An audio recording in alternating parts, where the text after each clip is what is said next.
a heinous crime, and these were individuals that were deeply involved in that. And we've already seen the release scheme under Labour fail, because we saw them releasing people that shouldn't have been released. Then there was big manhunts and they had to get them back, and that hasn't really took the public with them on this journey. Well, I think the Prime Minister's acted decisively on this to actually bring a halt to it. Fair play. Yeah, but he's called for a review. Let me just get a quick word from my American guests here before we go to our guests on this. Laurie, let me come to you on this. When you hear the UK, we talk about the fact that we don't have enough prison places. What's your conclusion you draw about us as a country when you hear that? Just top line, hearing that, I agree with both of what Stephen said. You can surely build more prisons, but that's not going to be the solution. It's going to be to prevent people from committing the crimes. And I believe that if you have strict enough penalties, then people most times won't go because they're afraid of going into prison. Here in the US, most people are afraid of going into prison because they might lose their life and not come back out. That's one fear. But yeah, it's a difficult situation. Greg, you spend a lot of time in the UK. Yeah. Do you feel safe there? Yeah, I feel safe in the UK, but I haven't been to every corner of the UK. And if people don't want prisons in their backyard, I think they should consider you'd rather have prisons than criminals in your backyard. And if there's capacity constraints, build some more prisons. Yeah. Let's talk now to former police officer and co-founder of PTSD 999, Gary Hayes. Good evening, Gary. Good morning to you. Just first of all, tell me, what is PTSD 999? So basically, we're a charity that helps all of our emergency services, armed forces, prison officers, frontline staff, support staff who are struggling with their mental health. And I think one of the big things that we're sort of avoiding at the moment in this conversation is the impact that the overcrowding and early release of prisoners is taking its toll on prison officers and all the support staff within there. It's the amount of officers that are on long-term sick with mental health issues now within the prison service is overwhelming. And it's a horrible hamster wheel scenario, whereas if you haven't got the officers in place to look after those that are being detained and give them the opportunities for rehabilitation, drug-related courses, and stuff like that, things aren't going to get any better. Yeah, because for me, Gary, sitting on the outside, and we've had guests on the channel before, particularly, I wish I could remember their organisation now, but they work very hard to make sure that prisoners don't re-offend, and they look after them when they come out, and they do the most remarkable work, actually. Isn't part of the problem the conditions within prisons, as you say, are drugs, mobile phones, access to both of the above that prisoners shouldn't have? And it must be a nightmare being a prison officer. Absolutely. I mean, during my time as a police officer, I went into numerous prisons to do production orders, to speak to offenders who are going to be charged with further offences. And I would suggest that prison is the last place that anyone would want to go into to serve a period of time behind bars because of the offences they're committed. But it seems that prisoners run the rule. They're getting all the contrabands coming in. Obviously, the threat of attacks on officers is, again, beyond compare. And where do we go with it? How do we deal with it? I think successive governments have missed an opportunity. They've not built the prisons, as was rightly said by one of your guests earlier. There's been a lack of communication, and infrastructure's just falling down. It shouldn't be happening. Lives are being put at risk, short-term and long-term, of both the inmates and prison officers.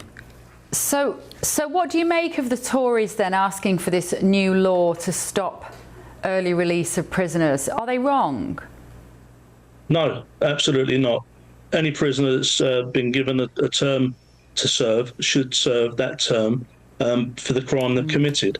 I don't know whether the allegation around rapists, murderers, paedophiles being released early is true, or it's just another bit of hype to get this process moving forward and get politicians talking. But the whole system, from the CPS to the courts, is failing, and the impact is clear. It's impacting on those that are being detained at His Majesty's pleasure now. And again, the mental impact on the prison officers who are there to take care and try and get these people rehabilitated and back onto the streets. I mean, you look at the figures of those that reoffend when they're released. Oh, it's awful, Gary. Our reoffending rates are horrendous. Some of the worst in the world, I think, aren't they?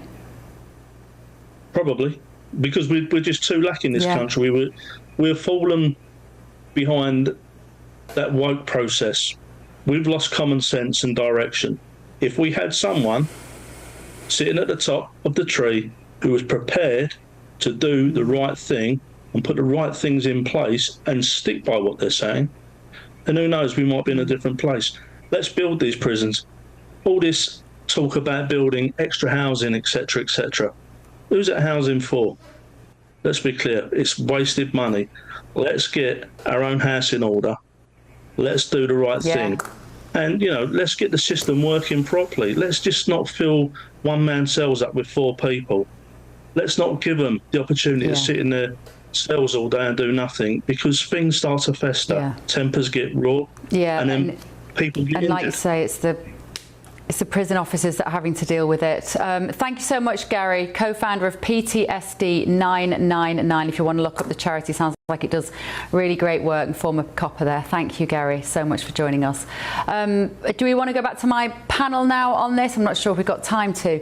Yes, we have, apparently. Right, okay. Stephen Pound, I think you wanted to come in on that, did you?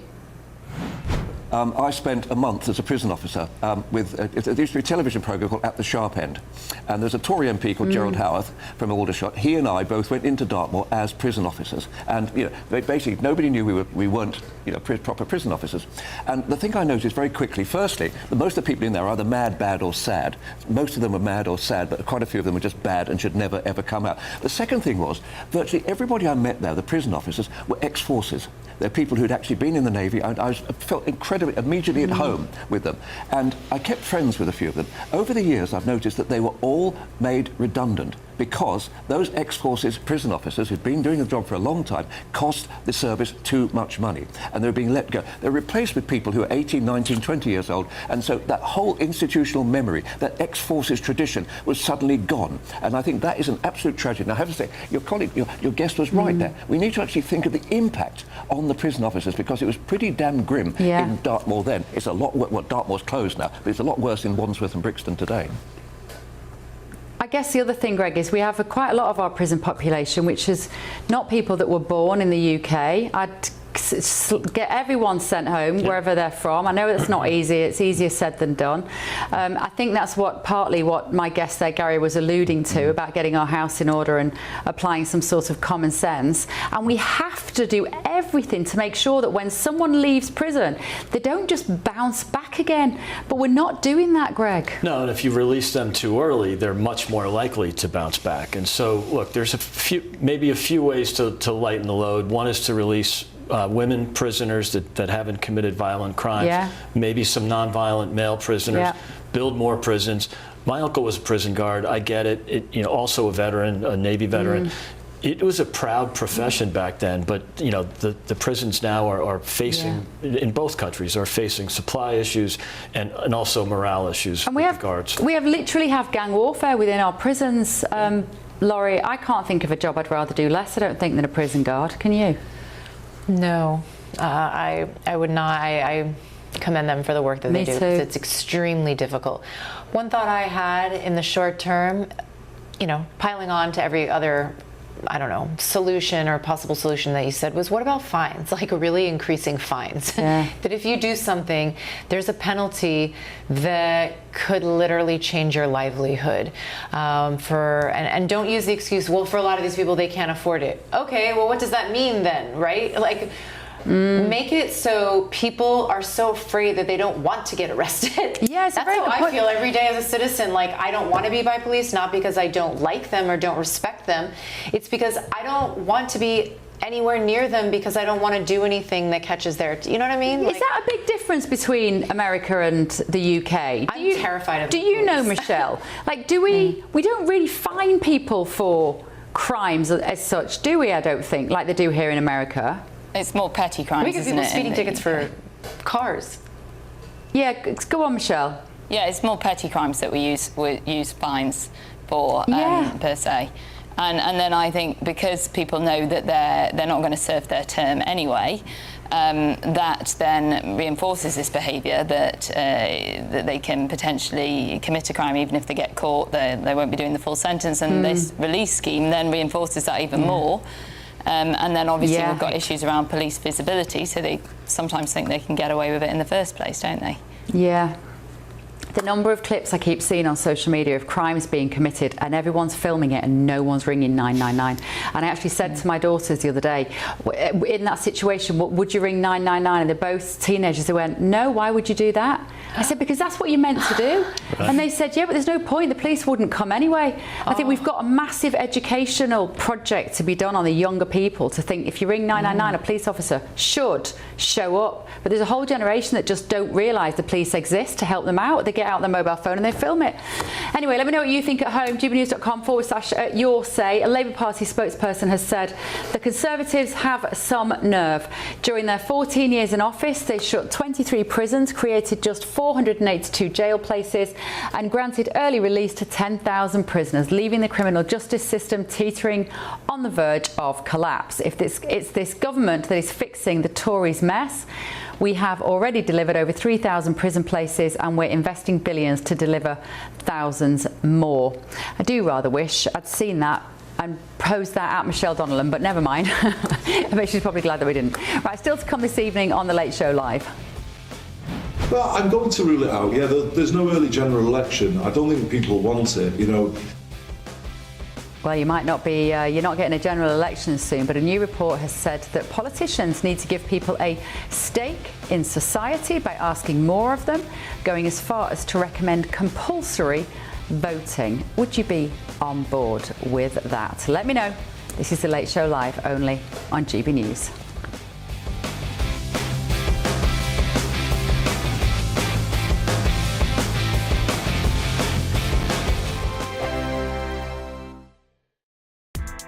Join me, Nana Akwe, for an informative, interactive news programme with a difference. It's fun. No, you didn't say that, Dave. I'm so surprised. I think there's an element of truth to that. Join me from 3 p.m. every weekend, only on GB News, Britain's news channel. Hi, I'm Michelle Dewberry and my show is your opportunity to cut through all the noise and dive in headfirst to some robust debates. Ideas clash. Situation, isn't it? Because the failure is... You're deliberately avoiding my point. Nothing's held back. And if you think this is the end of it, wait for more. And we do not shy away from the difficult stuff. Sometimes I want to shake people and say, if only you understood. So join me on Jubes & Co weeknights at 6 p.m. only on GB News, Britain's news channel.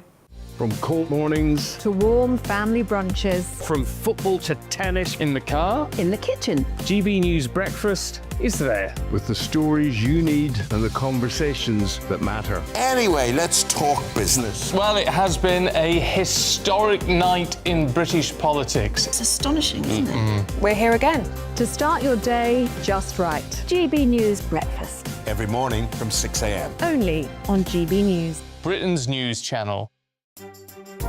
Some people enjoy lazy Sunday mornings, but not me. What's the truth of the matter? So that's a very live question. Would you support him if he waters down these plans? Before the spin sets in, I'll be getting to the truth. This is personal. No soft questions, no easy answers. It's one thing if the state has rules in this country. It's another thing whether the police and others actually police them. Setting the agenda and holding those in power to account. You can't really blame her if the system is set up this way. You will not want to miss it, trust me.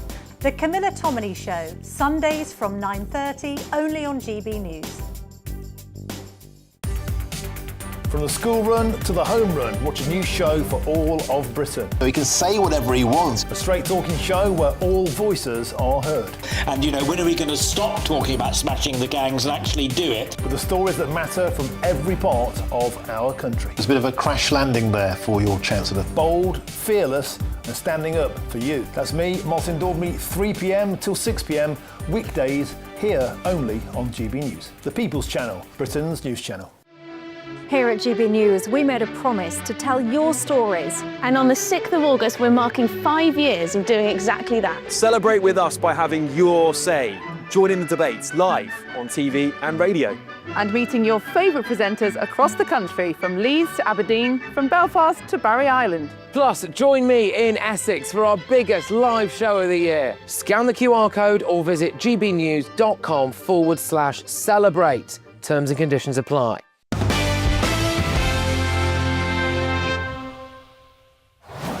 Welcome back. So, a new report has said that politicians need to give people a stake in society by asking more of you, going as far as to recommend compulsory voting. So the Institute for Public Policy Research has said that left-wing political parties are experiencing an existential crisis and need to offer voters a cause if they are to win elections and rebuild trust in politics.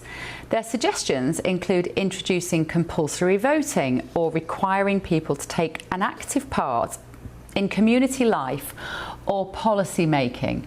So the think tank is arguing that progressives fail to answer the question, who and what do they stand for? Let me bring my panel in on this. So there's part of this, Greg, which makes my blood run cold. When I hear of a progressive think tank telling me that I've got to do my bit for society, I just want to say, you can sling your hook. I will do what I want. I will volunteer in my own time in some way. I do not want the state mandating me to go out and, I don't know, pick up litter or whatever it is. People will do that anyway. British people have always volunteered. But the compulsory voting thing, I can't believe I'm saying this. I'm on board with it, Greg. Yeah, I like the idea because I think the Democrats and Labour in the UK do a much better job of getting out the vote. So I think it would help parties of the right if voting was mandatory. However, the Australians do this, and I find that really disturbing because the Australians were the ultimate lockdown fanatics in 2020 and 2021. So I'm really nervous and skeptical about the state making one do anything. It's a very good point. Australians have also, they had mandatory childhood vaccines even before the pandemic. You couldn't get your benefits if you didn't get your kids inoculated against various things. So there's the stuff that Australia is much more authoritarian than some of us might realise, Laurie. But to Greg's point about the fact that he thinks if it was mandatory voting, the idea is that you would get a £10 fine, so like $13, $15 here, something like that, if you didn't vote. I think that's probably about right. And I can't believe I'm saying this, but I don't believe it would necessarily play into the hands of the left in the UK. What do you think, Laurie? Well, my feeling is that the bigger debate here is what citizenship is going to look like in modern Britain, and whether civic responsibility should be paired with personal rights and things like that. Like, can you have the two? And I don't know. I kind of like it as well. I wish we had that here in the United States. It would be amazing. You wish you had compulsory voting? Oh, I wish that I think it's the most important thing that the most important right that people have in the United States of America is the right to vote. And once that is taken away, we lose it all. Oh, no, that's how I always feel.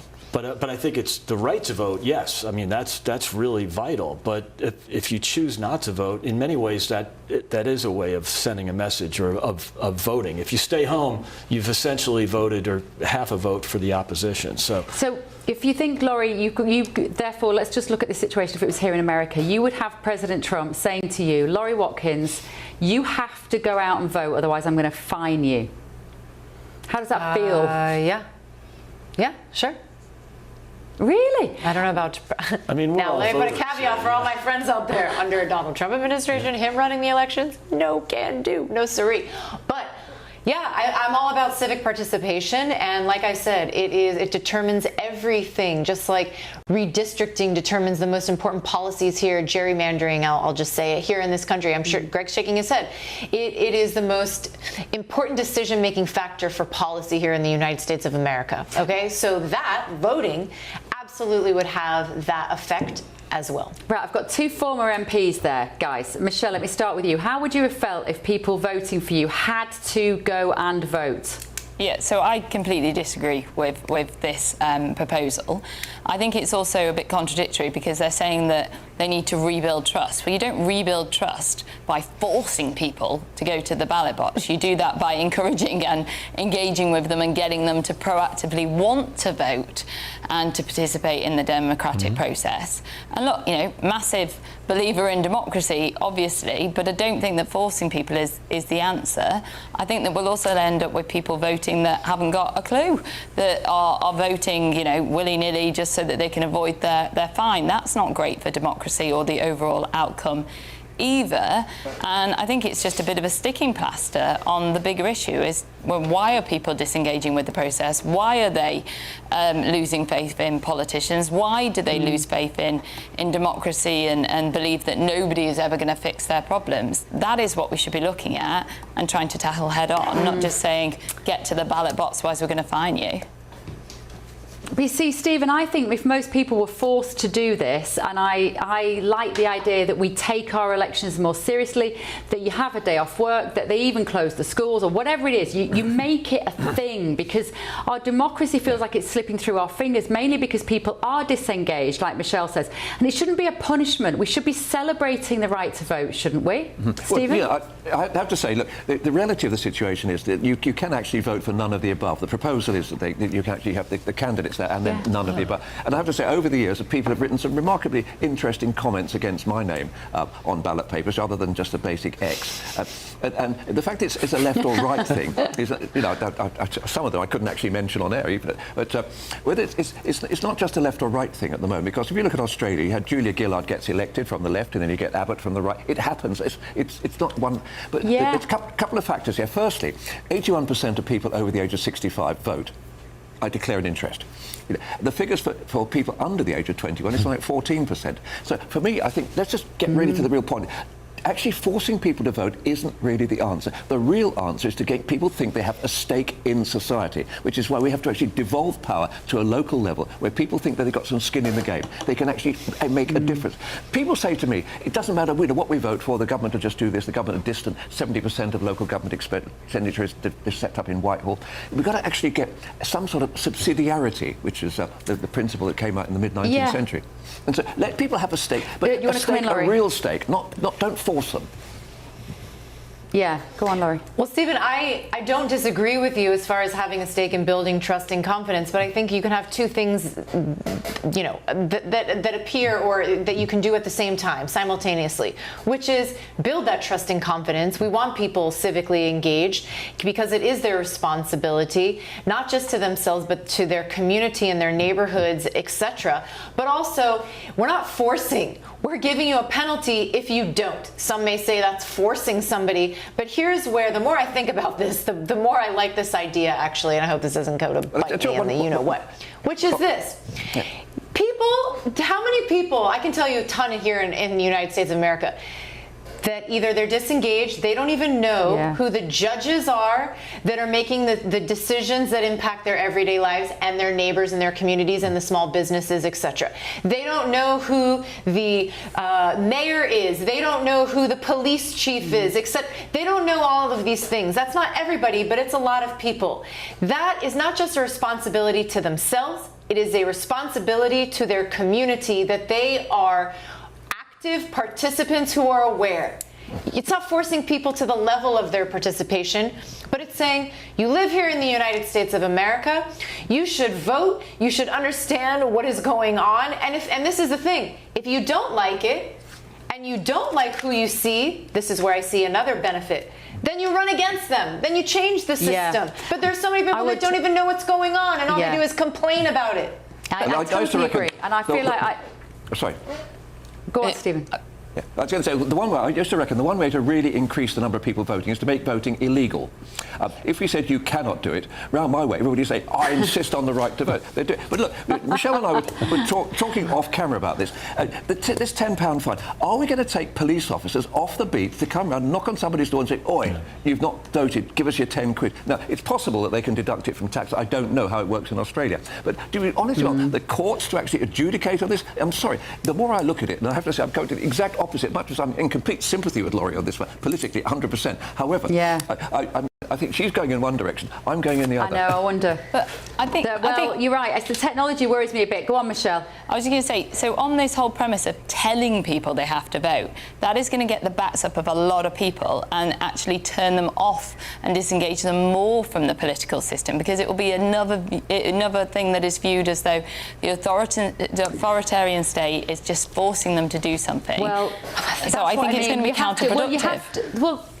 Well, then you have to give them a day off work, you have to give them a day off school, you make it a celebration day, you make it a holiday, you say this is a really important part of what we do. Oh, God. They'll all go to the theme park or the zoo or something then. As far as the process, you add the fine, and if before they go to get their license, if they haven't paid the fine, then they don't get their license. I mean, that's really easy to do. Okay, right. Still to come this evening on The Late Show Live. I wouldn't get carried away by any poll.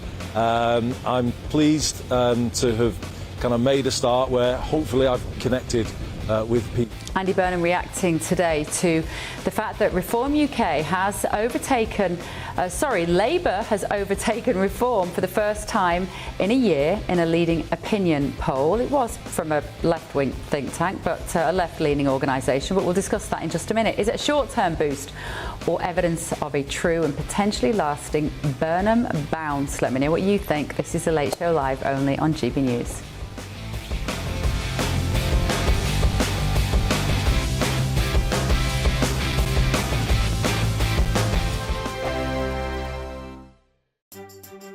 Some people enjoy lazy Sunday mornings, but not me. What's the truth of the matter? So that's a very live question. Would you support him if he waters down these plans? Before the spin sets in, I'll be getting to the truth. This is personal. No soft questions, no easy answers. It's one thing if the state has rules in this country. It's another thing whether the police and others actually police them. Setting the agenda and holding those in power to account. You can't really blame her if the system is set up this way. You will not want to miss it, trust me. The Camilla Tominey Show, Sundays from 9:30, only on GB News. Breaking news, live updates, stories that matter. From the heart of the GB newsroom to every corner of Britain, with our team of dedicated journalists across the UK. GB News bulletins are there to deliver the latest news that matters to you. Bulletins on GB News, the People's Channel, Britain's news channel. Britain is not just a geographical expression.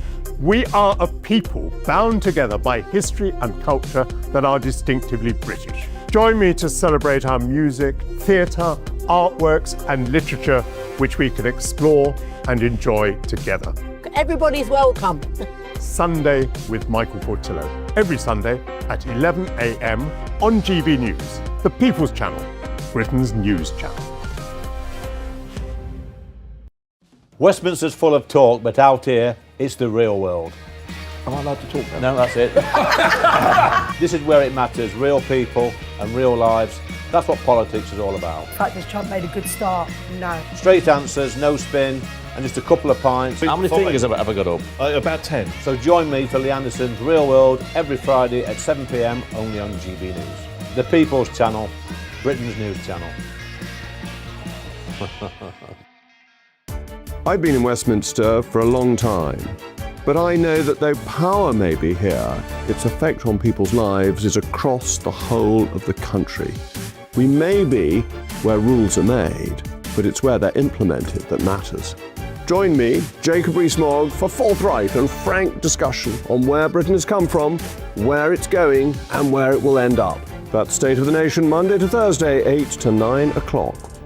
Vox Populi, Vox Dei. From the school run to the home run, watch a new show for all of Britain. So he can say whatever he wants. A straight talking show where all voices are heard. And, you know, when are we going to stop talking about smashing the gangs and actually do it? With the stories that matter from every part of our country. There's a bit of a crash landing there for your Chancellor. Bold, fearless and standing up for you. That's me, Martin Daubney, 3 p.m. till 6 p.m. weekdays here only on GB News. The People's Channel, Britain's news channel.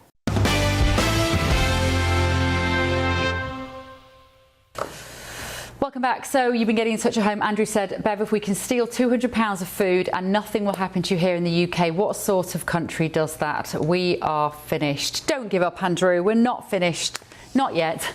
Now, Labour, we might be. Labour's overtaken Reform UK for the first time in more than a year in a leading opinion poll after Andy Burnham's first week as Prime Minister.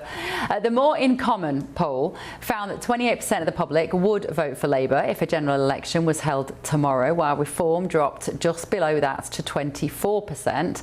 Andy Burnham seemed pleased, if a little understated, about the numbers. I wouldn't get carried away by any poll. I'm pleased to have kind of made a start where hopefully I've connected with people. And I am talking a lot about Britain believing again and getting its hope back, and I'm not going to apologise for that. So the Prime Minister has said that he will address other major issues in the coming week, including youth unemployment, social care and housing. Let's talk now to former editor of the Sunday Express, political expert, friend of the show, David Wooding. David, very good morning to you there in the UK. Now, this is Burnham always, David, had the potential to be a problem for the Reform Party. And it's all mainly this conversation is about social class. Why is he a thorn in the side of Nigel Farage?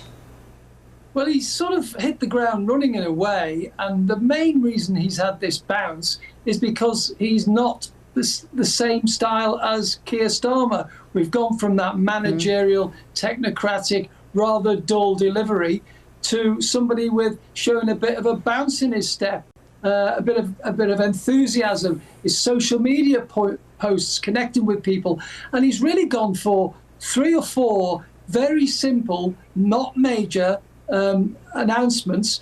£2 cap on bus fares, the removing VAT from energy bills, which is only going to save us £86 a week on average around the country. But nevertheless, he's shown he can do things, and it's brought that sort of can-do spirit into government. And I think people have taken to this, and it's what we all predicted. That's why the Labour MPs were so keen to get Keir Starmer out and Andy Burnham in, and it's paid dividends for them. How it turns out in the long run is a different matter.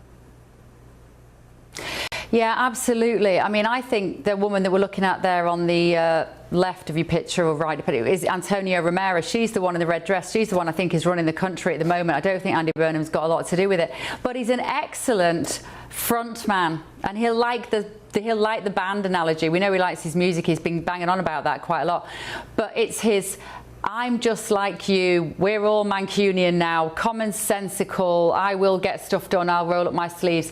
That is connecting people with people, David. And the problem for Nigel is that he had that area of politics absolutely sewn up. He had Lee Anderson as our national northern hero, and he's kind of come in and been usurped by Andy Burnham.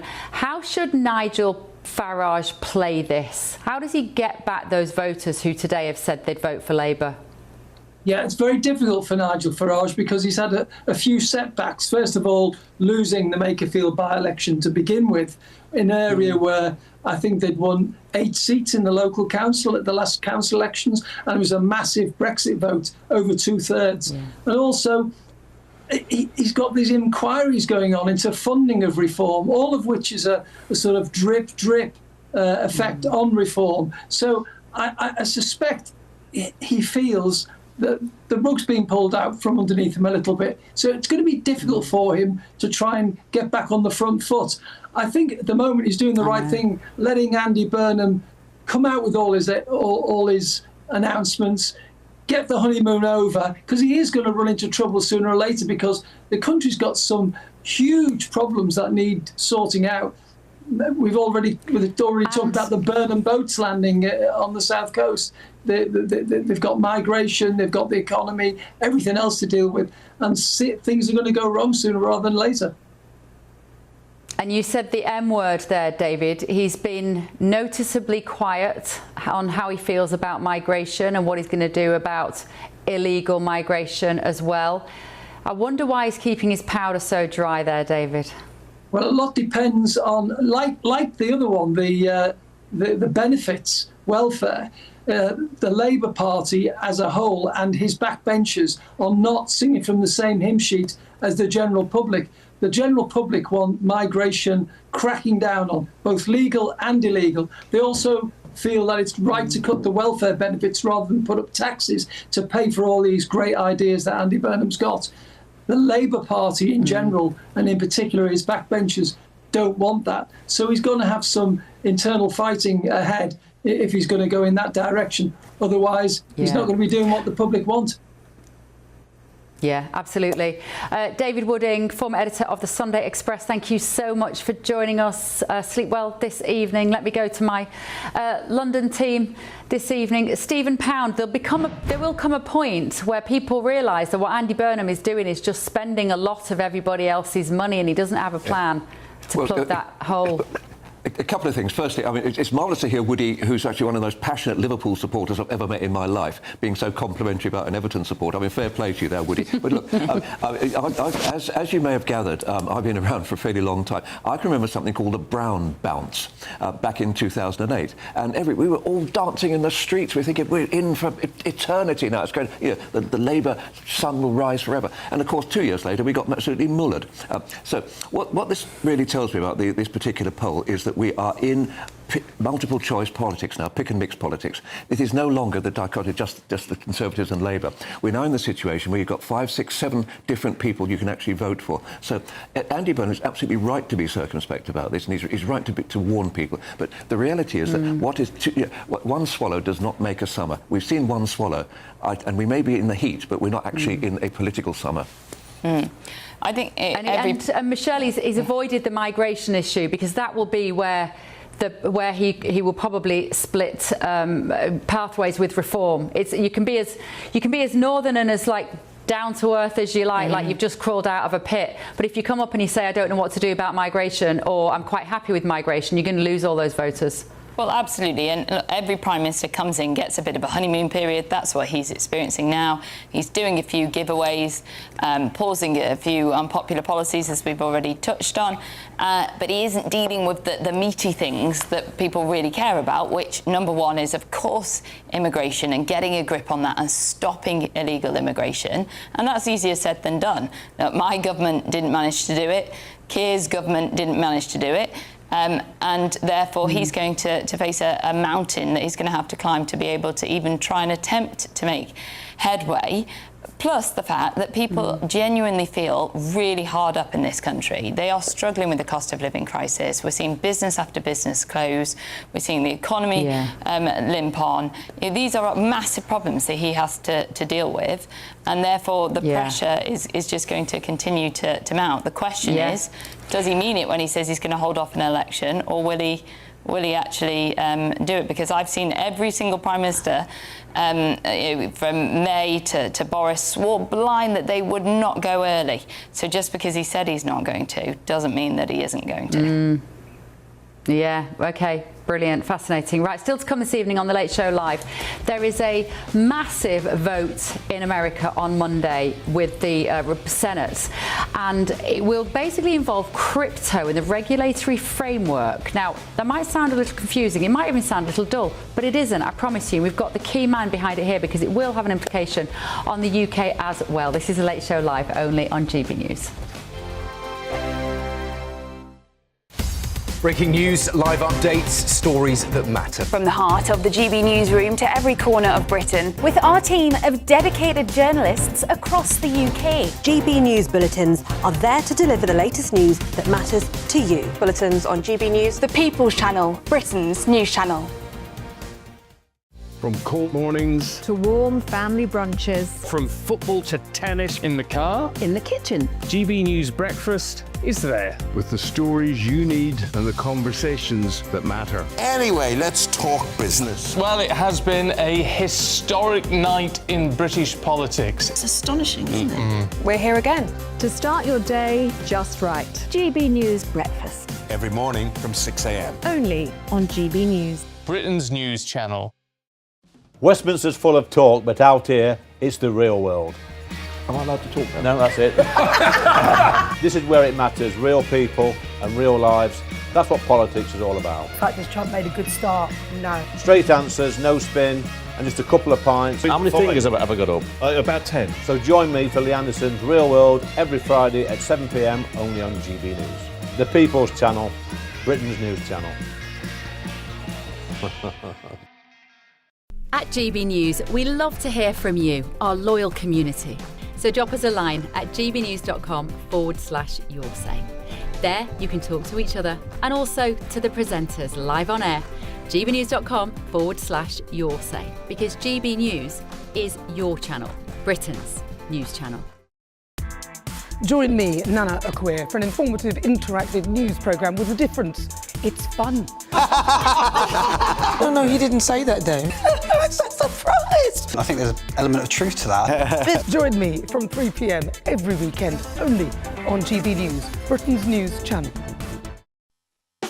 You want to know what's really going on in the corridors of power? Labour don't know what to do with you half the time, and that makes you quite lethal in the chamber. Get behind the headlines with Chopper's political podcast. Join me, Christopher Hope, as I sit down with the great and the good of British politics. We'll see where this ruling takes us. These are the stories shaping our nation. Chopper's political podcast, available now on all platforms. Listen in and stay ahead.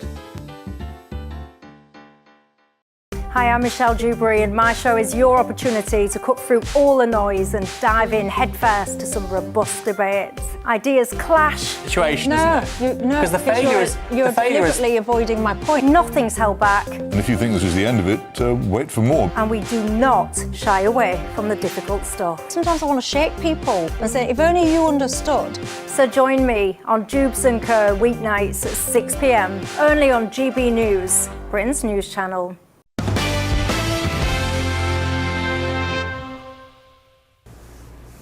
Welcome back. So, on Monday here in Washington, D.C., the Senate is going to begin consideration of a digital asset regulation bill. It turns out it's actually one of the very few areas in which the UK is actually ahead of America. So with me now to explain it all is Chief Policy Officer at Coinbase, Faria Shirzad. Faria, please just help our British audience explain what this is. Presume we're idiots when it comes to crypto. So crypto or digital assets are the fastest growing asset class in the world. There's huge adoption in the United States, but there's huge adoption in the UK as well. And one thing that regulators around the world have had to figure out how to do is how to regulate the sector. And so the FCA and the Bank of England, just over the last few weeks, issued rules around the issuance of stable coins, which are basically digital pound sterling, and rules around how the crypto or digital asset markets should operate in the UK. The US now is trying to follow suit. The House of Representatives last year passed a landmark bill on crypto regulation, and the Senate will. Is that the Genius Act? Last year they did the Genius Act, and now they're trying to do the Clarity Act, which is the broader rules around how crypto markets operate. Okay, and the concerns are what? Because you often hear with crypto, it's used by terrorists, drug dealers, criminals. Will this act help stop that?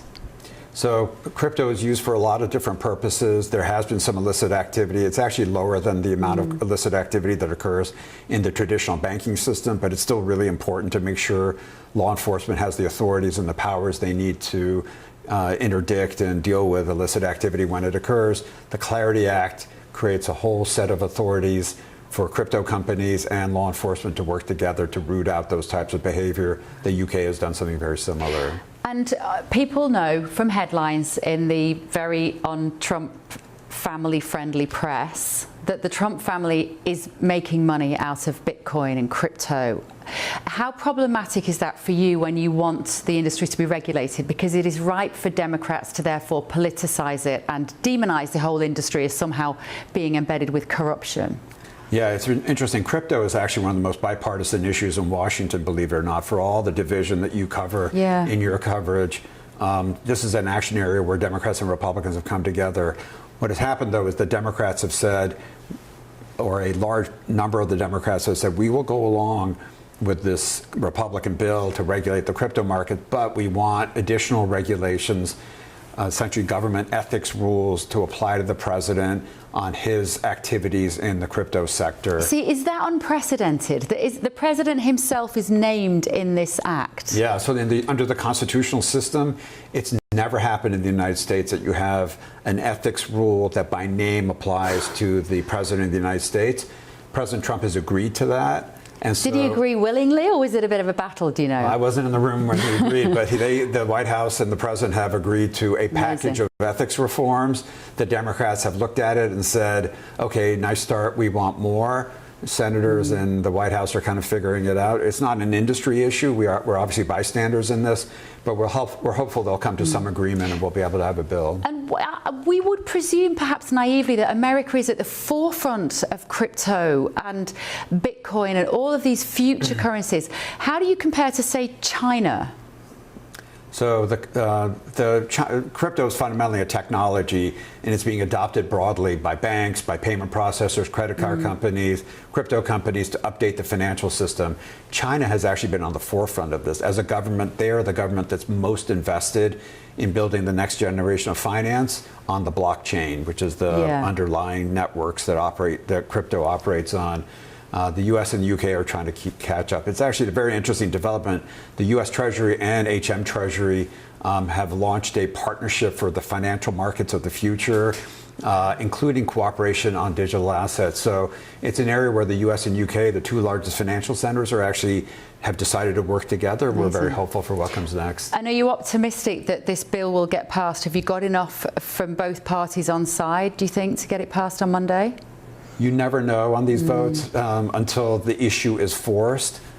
We know there's a very significant majority of senators, Democrats and Republicans, who want the legislation passed, but you always get caught up on issues, including this ethics issue. We're hopeful we'll get there. We're pretty optimistic it'll happen, but we'll see when the vote actually comes up. Okay, Faria, thank you so much. Fascinating. We'll keep a close eye on it. My pleasure. Faria Shirzad there from Coinbase. Right, more to come in the next hour, including this.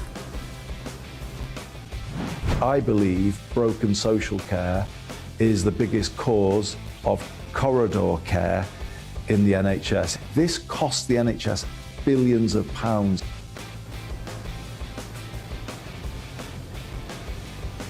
Andy Burnham has hinted at what critics are calling a 10% death tax on all estates to fund his social care reforms. He says they are essential for the NHS. Is this grappling with a problem other leaders have ignored, or is it a cash grab for a man without a mandate? This is Bev on The Late Show Live, only on GB News. See you in a minute. Today, clouds overhead, total zen within. Box Solar sponsors the weather on GB News. Hello, good morning. Welcome to your latest GB News weather update brought to you from the Met Office. Damp and overcast across more northwestern areas this morning. Should brighten up this afternoon. It's going to be a very hot day across more southern and eastern areas. High pressures dominating across these areas, so a bright and sunny start.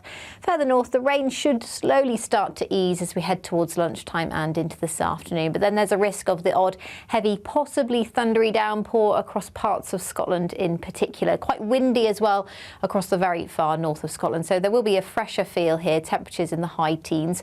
Further south though, closer to 30 degrees, possibly highs of 31 degrees across far south and eastern areas of England.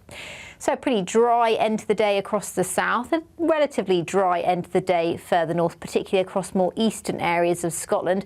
But rain will continue to linger across more western areas of Scotland, and the breeze remains relatively strong as well. A lot of cloud across parts of Northern Ireland, Northern England, perhaps some drizzly rain across the higher ground and some coastal areas towards Wales, as well as the Pennines. But further south across the Midlands and southern areas of England, it should be a dry and clear night. We could see some mist and fog developing here and there, particularly across more central areas of the UK. And low pressure's never too far away overnight, so rain will continue to push in across parts of the far northwest. So it remains cloudy and damp for more northwestern areas, clear and dry further south. So it will be another very warm night, temperatures holding up above 20 degrees, possibly for some of us to start the day on Wednesday, which makes for another very hot day on Wednesday.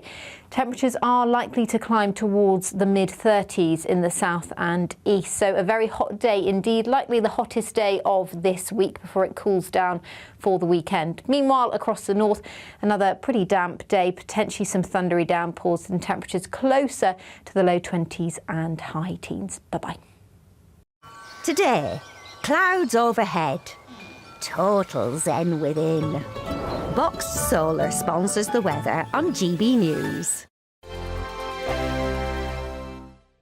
From cold mornings to warm family brunches. From football to tennis. In the car, In the kitchen. GB News breakfast is there. with the stories you need and the conversations that matter. Anyway, let's talk business. Well, it has been a historic night in British politics. It's astonishing, isn't it? We're here again. To start your day just right. GB News Breakfast. Every morning from 6 a.m. Only on GB News. Britain's news channel.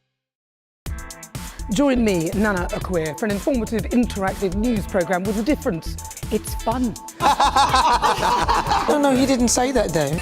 I'm so surprised. I think there's an element of truth to that. Join me from 3 p.m. every weekend, only on GB News, Britain's news channel.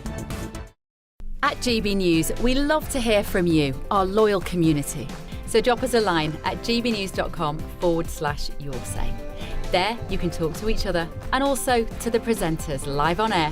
gbnews.com/yoursay, because GB News is your channel, Britain's news channel. Some people enjoy lazy Sunday mornings, but not me. What's the truth of the matter? So that's a very live question. Would you support him if he waters down these plans? Before the spin sets in, I'll be getting to the truth. This is personal. No soft questions, no easy answers. It's one thing if the state has rules in this country. It's another thing whether the police and others actually police them. Setting the agenda and holding those in power to account. You can't really blame her if the system is set up this way. You will not want to miss it, trust me. The Camilla Tominey Show, Sundays from 9:30, only on GB News. From the school run to the home run, watch a new show for all of Britain. He can say whatever he wants. A straight talking show where all voices are heard. And, when are we going to stop talking about smashing the gangs and actually do it? With the stories that matter from every part of our country. There's a bit of a crash landing there for your Chancellor. Bold, fearless and standing up for you. That's me, Martin Daubney, 3 p.m. till 6 p.m, weekdays, here only on GB News. The People's Channel, Britain's news channel. Westminster's full of talk, but out here, it's the real world. Am I allowed to talk now? No, that's it. This is where it matters, real people and real lives.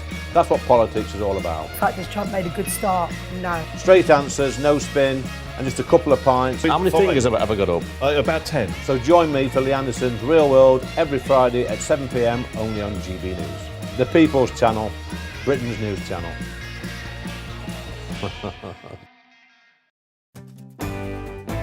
I'm Tom Harwood. This is GB News, Britain's news channel.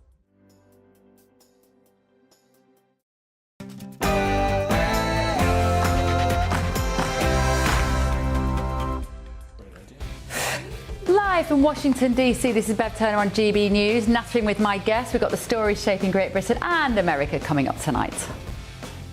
The last time Labour did its early release under Keir Starmer, some of those people had to be put back within 24 hours. The Conservatives have called on Andy Burnham to introduce emergency legislation to stop the early release of serious offenders. Is this common sense or rank hypocrisy? Also, So Nigel Farage talked about it being the end of democracy because of the way certain ethnic minorities are voting. This is racism, it's fascism, and we should call it out. Farage is fighting back. The Reform Party have reported the Green Party leader Zach Polanski to the police over what they say was an incitement to murder on social media. Is it time that we had a serious discussion about the threat of left-wing political violence? Also, and we will build more council homes. That is the fair and sustainable way to bring the welfare bill down. Andy Burnham is reportedly planning a crackdown on youth sickness benefits as he looks to rein in Britain's £333 billion welfare bill. Do you believe him? And can he take his party with him? It is clear that we do not have the independent legal authority to enforce this warrant.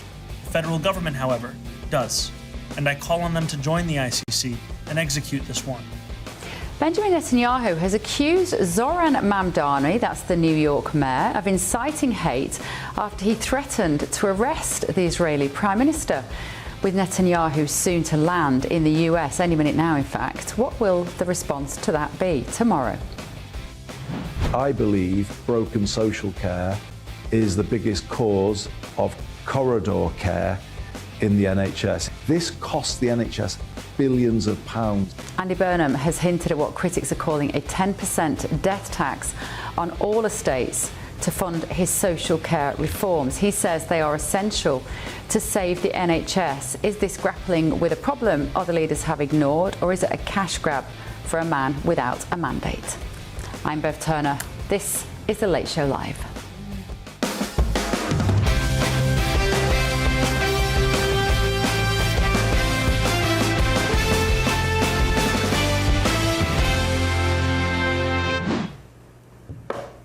Delighted to say that with me in the studio this evening, I've got Greg Swenson and Laurie Watkins, and in London, I've got Michelle Donnellan and Stephen Pound. Thank you all, folks, for keeping us company for the 3-hour marathon that is The Late Show Live this evening. Thank you for the whoop, Laurie. Not much whooping from you, Greg. It's not my thing. I didn't even have my whoop on camera.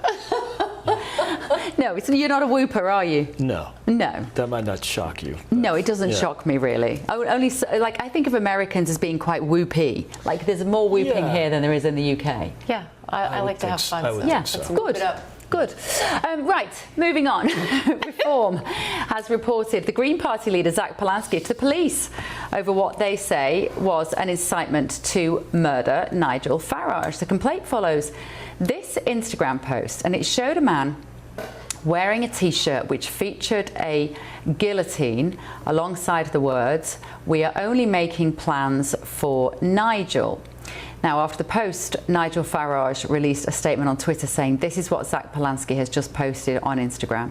If I was to post anything as insightful, then I would expect to be arrested, and so should Polanski." Reform's Home Affairs spokesman Zia Yusuf responded to the situation, saying this. UK has reported this matter to the police. We have also reported Zach Polanski to the monitoring officer of the London Assembly. I want you to consider what would happen if Nigel Farage did such a thing. It would obviously never happen, because that's not who Nigel is. But I want you to consider what the consequences would be if he did. Well, given Reform have reported Zach Polanski for incitement to the police, we're extremely interested to see how the authorities respond. Yeah, quite right too. Early this evening, a Green Party spokesman has said after attending a public event, Zach accepted a request to collaborate on a post with several images. Once this image was brought to his attention, he immediately unshared the post. He unequivocally does not support this type of dangerous message. The Metropolitan Police has tonight said this. Earlier today, Monday the 27th of July, we received a third-party report relating to an image shared on social media. We take reports of this nature extremely seriously, and officers are conducting inquiries into the matter. So is this the right response from Reform to what they say is an incitement to murder? Let's talk now to Green Party activist Ashok Kumar. Ashok, thank you very much for joining me this evening. So is Nigel Farage right to basically hit back? Because he's quite right, isn't he, that if he had done something similar or posted something with somebody wearing a t-shirt with maybe a migrant next to a guillotine, all hell would break loose. Well, first of all, I don't blame Nigel Farage for making this an issue. This is part of the political process. It would be silly not to exploit something like this. I think, obviously Zach didn't choose to consciously do this. It was a post or 20 images. It was clearly a mistake. He immediately, when it was identified, I mean, just for rationality's sake, why would he choose to do this? It doesn't, the idea that there's some kind of insidious plan to spread this information, is just is silly. So I think the idea that because if it would be a bigger deal if it would be bad if I could, it would be a bigger deal if Nigel Farage posted something about migrants consciously or deliberately because that's his policy. Whereas Zach doesn't have a policy against individual reform members. We're running on policies. We're not running on individuals, you know? Oh, come on. You're saying that Zach Polanski didn't consciously post this. So if Nigel had posted something similar, would you make the same excuse for him? You'd say that he didn't consciously post it, that somehow he subconsciously posted it? I'm sure your viewers know how Instagram works. You get tagged or you can collaborate in something. When that happens, sometimes there's many images. You see the first few images, you just accept it, assuming it's going to be okay. You don't, this is what my presumption. I haven't obviously spoken to Zach about this. And so then as soon as it's found out, you take it down. Of course, the Green Party would probably say, how could Nigel do this? And people at GB News, yourself included, would say, well, naturally, this was a mistake. He wouldn't do something deliberately targeting Zach or deliberately targeting migrants like this.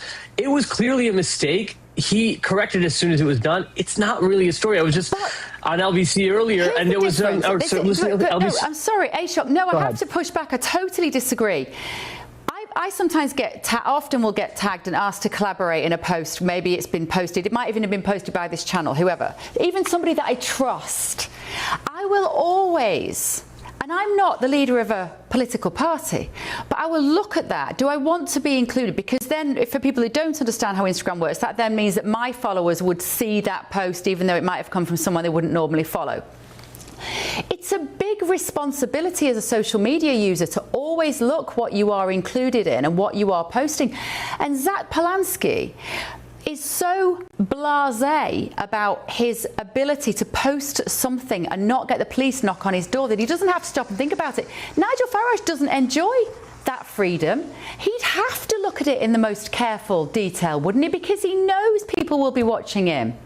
I mean, he's being attacked right now. So I don't understand what the argument you're making is. If Nigel Farage had done this, he would be attacked. This has been constant in the press since it happened. So your argument is what exactly? That he'd be attacked exactly the way Zach's being attacked. So what is the argument exactly here? Is the argument that someone else would be attacked just as much? Yeah, Zach is being attacked a lot. Is the argument that Zach deliberately did this to sabotage his own reputation and campaign in the Green Party? That is patently absurd. Like, yes, he could have been careless, but Pat, not even you and the good people of GB News can believe that he would post something this absurd to get attacked like this. Why would he do this? Who is this speaking to? Which composition of people that don't already support the Green Party will now support the Green Party because they see a guillotine photo with some random guy in an image, in a collage of images of 20 images? Like, what would the political rational brain here for a minute? Why would he do this? Why would he do this? It isn't rational. It isn't rational. Yeah. Because why would he do it? Why would he do it? That's not the point. Because he didn't do it on purpose. Obviously, he didn't do it on purpose, I'm talking. Even if I am talking. Even if I accept your argument that he did this somehow subliminally or not consciously, is an utterly idiotic thing to say. Hang on, I haven't finished. That's idiotic. So I don't care if you're. I don't care. You interrupted me. You interrupted me. You interrupted me. No, you're saying completely patently absurd things. I don't care if it's your show. It's 1 a.m. I'm doing a stupid show. I don't care if it's your show. The idea that he's subliminally trying to do this is completely absurd, and the police haven't even made that claim. They just said they received the complaint. He was subliminally doing it, not me. No, you said he didn't do it consciously. No, you said he didn't. You said he didn't do it consciously. You said he didn't consciously do this consciously. Means he just accepted. He just accepted it. That doesn't mean subliminally. That doesn't mean subliminally. He didn't deliberately go and say, "Yes, I want to have this image done."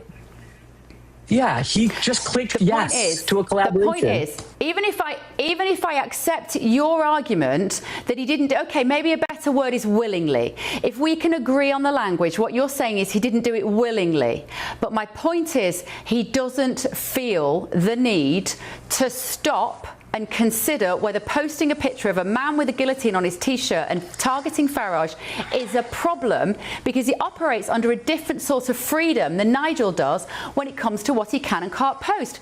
Because when it comes to left-wing violence and left-wing inciting of potentially murder, which is what he's accused of here, the left seem to think that they're okay to do that. The right are constantly walking on eggshells, because the likes of you and Zach Polanski would have rung the police on Farage if he'd done something like this. He used to get paid to say absurd claims like up the Ra. You're not talking about that. Do you think it's okay that he said up the Ra? He was paid to say up the Ra. Do you know what that means? You don't even know what that means. I don't know what you're talking about. It means up the IRA. You think that's acceptable that he said that? That you don't even know that he said that. That's how much what you're saying doesn't. Nigel Farage was paid to say up the IRA. Google it right now. The fact that you don't even know that. I'm not Googling anything right now, because no, you're not going to Google anything because you don't want to be proven wrong. The fact he's not here to defend him, you're here to defend him. We're not talking about the IRA in 2026. Yes, that's what he. No, we are. He said that up the IRA. And you don't even know about that because nobody even talked about it. So the entire argument you're making is patently untrue. It falls flat on his face. You don't even know about it. He was paid to say up the IRA because he was paid to say whatever random things. I don't know if you remember this. He was paid for years to do that. Let me throw that back at you. You don't even know about it. Fine. So who is paying Zach Polanski? I'm not going to talk about the IRA. When Nigel Farage might have been talking about Nigel the IRA, Farage said that. That was my point. Bigger boobs. So if you want to go back far enough, then they've both got skeletons in the closet that they may not be too proud about. I'm not making the argument. You're making the argument about Nigel Farage. 2026. Let's talk about where we are now in 2026. Yes. So I'm arguing that Zach Polanski was wrong to post or to be included in a picture that he didn't take the time to look at and know that he was willingly posting it. There's a lot of adjectives in there. Was it wrong for him to post something accidentally? Sure. Is it right that he took it down as soon as he found out? Yes. Is it absurd to say that he somehow tried to do this for some political gain, or I don't know, he like internally wants to do it or whatever? Yeah, that's insane. That's insane. Yeah. I don't think he does. That's like totally clinically insane. To do it.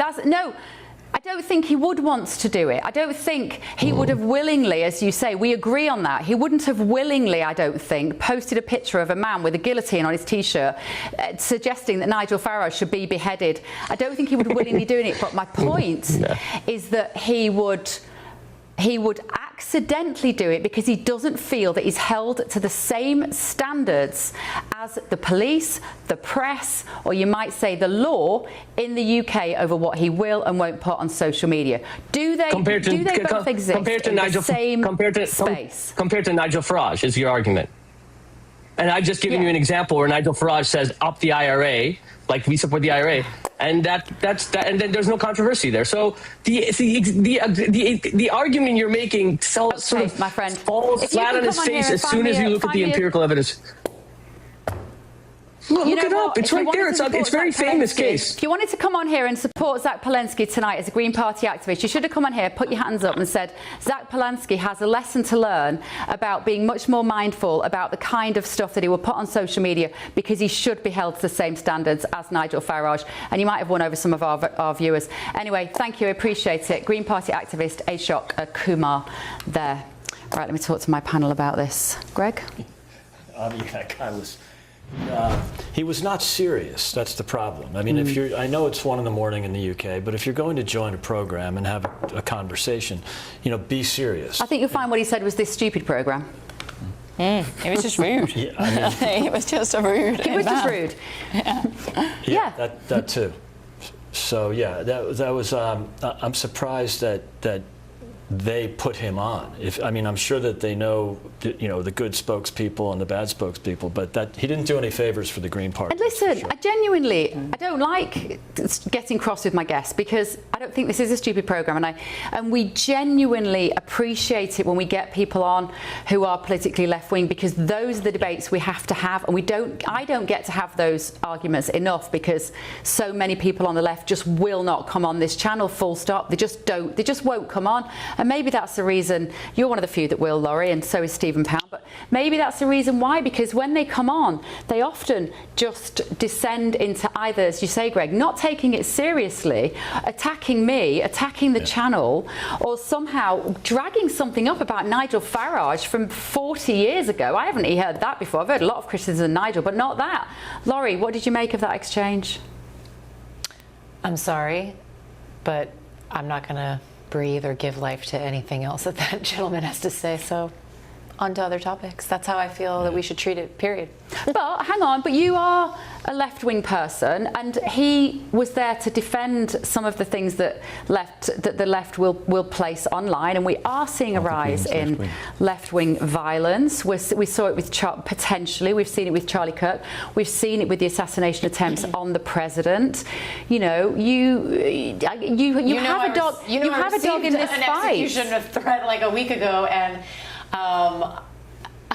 I'm just going to say the same excuse why I don't even want to comment, and you don't know this, so I'll explain to your viewers, is because the same excuse that he gave about that it's a joke or that it's whatever is bull crap. And you all know that. It's when you get caught and you quickly have to recover and you have to say, oh, I was just kidding. The thing is, guys and gals, is that this rhetoric can be violent. People can lose their lives, and these are very serious things. So I don't take anyone seriously, as Greg said, whose their response or the rebuttal is, it was a joke. Yeah, Michelle, and the thing is, I am a free speech advocate. I have a sense of humour. I know when someone's put something online and it's a mistake, and maybe they haven't quite read the room and the tone of the joke is wrong. I think Nigel's right here, Michelle, to call this out, because I think he's sat back for so many years watching himself be held to different standards, don't you? Well, completely so. And look at the way that Zach behaves and the hypocrisy here. He would be the first person to really shout and scream about this if somebody else had done it. And they should have just held their hands up and said, yeah, we made a mistake.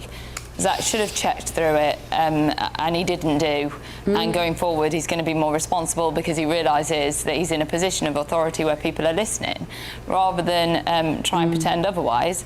And I don't think it's a get out of jail by saying, well, he deleted it, because Lucy Connolly deleted her stuff and ended up going to prison. So we do have to all be treated equally in the eyes of the law, which is Nigel's point here, which is a fair point. Yeah.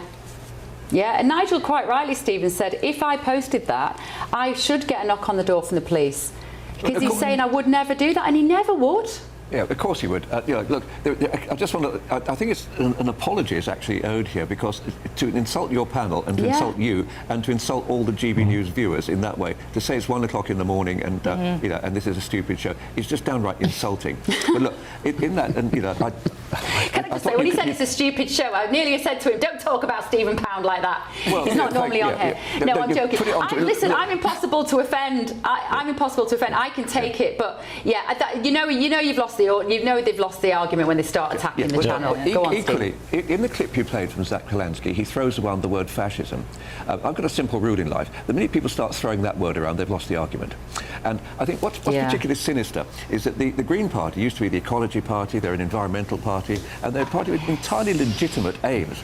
They've now turned into a Gaza-obsessed, extremely nasty group of people. They've got a conference coming up, and at the moment they're considering the motions they're going to have at their conference. One of them is to actually attack the prescription of the Islamic Revolutionary Guard Corps, which are currently proscribed in this country, and say that we're actually opposing freedom in Iran. They're actually talking about the October attacks in Israel. As the exact expression the motion says was, if people are partying on stolen land outside a concentration camp, then there's going to be consequences. And so they are now a profoundly nasty party. In my own part of the world, in Ealing, which you know very well indeed, most of the council council candidates for the Green Party, obsessed more about Gaza than they did about street cleaning. And so this is what worries me profoundly. And I think politicians, every politician, whether you're Zach Polansky or that person with a T-shirt, they have a serious responsibility. And the minute you abdicate that responsibility and you start using, the lines from the XTC song with a guillotine, then I'm afraid you're actually inciting violence. And I don't use that word lightly, but I think that's what's actually happened. It is inciting violence. And this is probably the last time I'll say this, but do you know, I'm with Nigel on this. Yeah, I think so too, Laurie. I just wanted to say one last thing, that why the apology excuse, and I say excuse, really falls hollow for me is because we live in a digital age. When these things are done, I can just, for my situation that I alluded to, I can just tell you from what I know. There were 5 articles written about the one post that somebody made, okay? That's only the articles that I know about. 5 articles that were written, bringing it up, never once, neither of those 5 ever called me to get a comment to ask what the real story was. It's just a reprint or regurgitation with other people's opinions attached to it as some sort of news. And what I find most deplorable is this person in my situation. He is the current, and I say current, communications director for the AFL-CIO of Maine, a labor union, and he still has his job. So somebody here has but it was a joke. Well, Glynis has said on the Your Say, Nigel Farage didn't say up the IRA. Apparently it was on one of those Cameo sites, and I'd forgotten this. Thank you, Glynis. This is why our viewers are the best. Or someone paid him to say She said he was paid £87 to say on a birthday video for someone, "I hope you enjoy a few pints with the lads tonight, up the rah," and he didn't know what it meant. Again, it's one of those things that, it's easy to do. He didn't know what it meant, and apparently he's apologised since. It was a Cameo video, but I didn't think I'd heard Nigel commenting on the IRA for ever. Never mind several decades ago. It was a paid birthday wish. Honestly, if that's all he had, my like Green Party guest, my goodness. Right, moving on. Andy Burnham is reportedly planning a crackdown on youth sickness benefits as he looks to rein in Britain's £333 billion welfare bill. So under these plans, young people could be stripped of support unless they take part in training or voluntary work, which ministers are hopeful will help bring sick young people back into the workforce. Now, there are figures that show some 16 and 17-year-olds are on the highest rate of personal independence payments, and they receive up to £194 a week, around £100 more than teenagers who are working part-time. Let me talk to my panel about this. What is this? This sounds absurd. Well, welcome to the UK, Laurie. Welcome to the benefits. Welcome to Benefits Britain. This sounds absurd. She's right. Migrants want to move there because they know they'll get free stuff. Can you please, really obscene. Cliff's Notes version? What is this? How are kids getting paid to not to have a sickness? Because they may say, they go to the GP and they will say, "I've got ADHD, I've got anxiety." Yeah. Some of them will be ill. Let's face it. Some young people do get disabled by their illness, but the number of them is tiny, and we've got a whole generation of NEETs. We've got 5 million of them, I think. I might be wrong on that, of not in employment, educational training young people. Some of them are on benefits, so they'll get about $250 a week, and they're probably living at home with their parents. So they'd get $250 and just to sit around and play PlayStation. And these are like high school age kids. High school it's age a scam. kids. It's gone from 44 billion 5 years ago to 66 billion. It's up 50%. Granted, we had some stress on mental health during the lockdown, so there's some self-inflicted wounds there. But 50%, and just these kids have to get over it. Good for Andy Burnham. Good for the Prime Minister. Yeah, good for him. Michelle, let me ask you about this, because obviously this isn't necessarily a Labour problem. We had 14 years of Conservatives, unfortunately, that have helped these youngsters access this money unconditionally. So what's your response to Andy Burnham now saying, "I'm sorry, you've got to get out of your bed and you go and volunteer, or you get some training or get a job"? I'm on board. Yeah, I'm on board too, because I think that the problem is that the welfare state is meant to be a safety net, isn't it? It's not meant to be the destination. We don't want kids in schools, you know, what do you want to do when you grow up beyond benefits? And also it's a trap, because once you're in that situation, then you've got no work experience, you can't get out, you're stuck, you get dependent on it. And therefore, if we can break that cycle and we can give them some experience, we can give them their confidence back and get them to believe in themselves and give them hope and opportunities, then fantastic. Obviously, this is just about one little slice of it, because this is just about those that are getting the medical benefits as opposed to job seekers as well through universal credit. So there's a bigger picture that we need to fix here. And I hope that this is the start of the journey down there. But obviously Burnham has spoken out about how, you know, crude cuts aren't the way forward, and we saw that rebellion under Starmer. So I think he's going to tread quite carefully and not be as forceful as we need him to be, because benefits have just gone out of control in this country, and that's one of the key reasons why we have a lack of spending power as a government, and why we saw Keir keep lurching towards taxation, which is not the answer. Yeah, I think this will be very popular, Stephen, with everybody from any political hue. And I know the inbox is going to give me a kick in and saying, you're being a closet lefty. No, I'm not. I'm literally looking at every policy and I'm telling you authentically from the heart whether I like it or not. And I like it, Stephen. Yeah, no, I have to say, in my dreams, you're a closet lefty. You know, come and join us if you will. But look, you'll be so welcome. Look, the reality is, let's get one thing up. Wouldn't she, Stephen? The figurehead. Listen, no, the reality is, let's have a look at these figures. These figures are actually a bit skewed, because one of the reasons they look so bad is that 16-year-olds can only work 12 hours a week. So this is actually predicated on 12 hours a week of work. So inevitably that brings the figure down. Yeah. But what this is really about is about the country in Europe which has the lowest level of youth unemployment and the highest level of youth in employment, which is Holland, the Netherlands. And what's been happening is Pat McFadden and a few other people from the Labour Party have, for the last 18 months, have been going to Holland and trying to see how they did it. Because Holland, at that particular time, had a government which was, you know, not left as we understand it. It was certainly quite a radical government. And initially, some people in The Hague were saying, oh, no, you can't take benefits away, you know, you're starving the poor kids.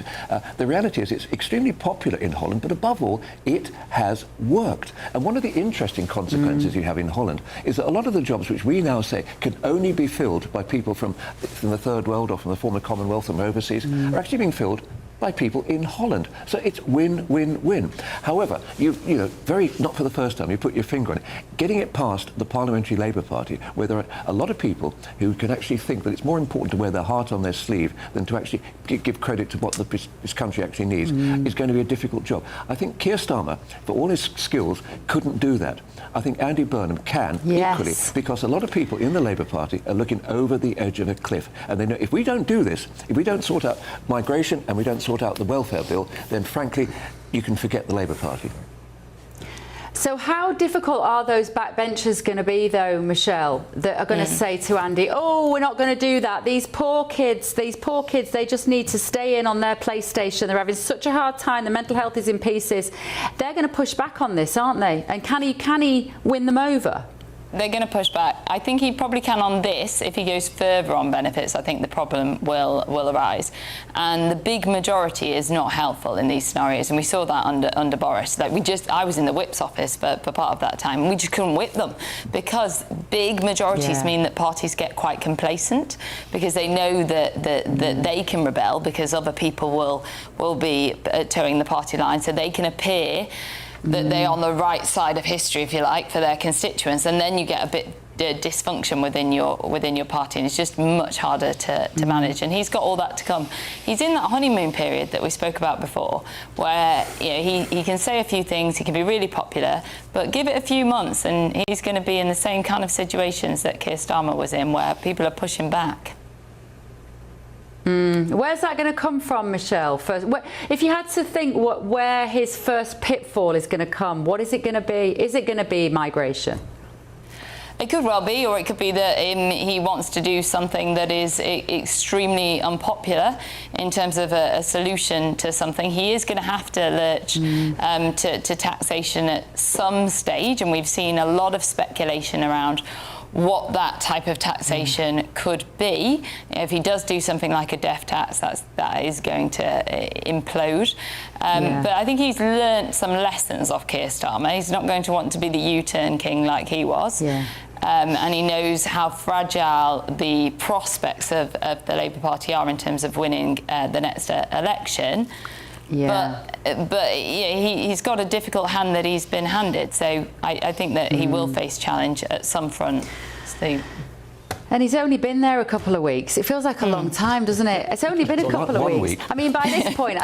is it only 1 week? Oh my God, how is it 1 week? Can I just say, I think by this point, though, Starmer had managed to upset, by this point, Starmer had upset the pensioners, the farmers, the students, and the private school parents, so he's doing all right compared to that.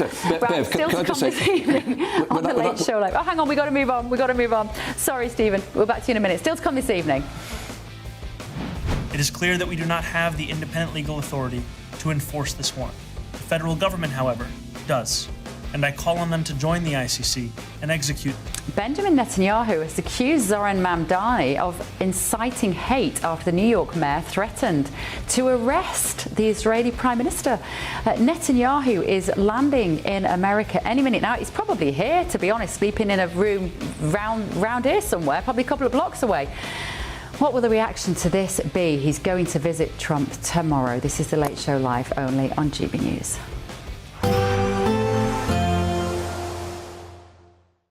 Expect warm spells with the odd rude interruption. Box Boilers sponsors the weather on GB News.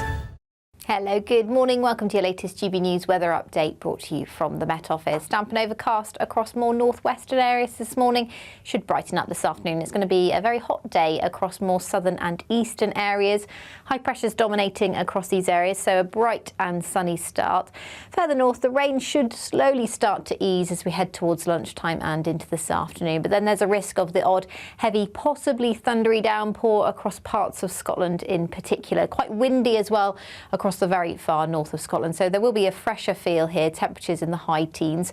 Further south though, closer to 30 degrees, possibly highs of 31 degrees across far south and eastern areas of England. So a pretty dry end to the day across the south, a relatively dry end to the day further north, particularly across more eastern areas of Scotland.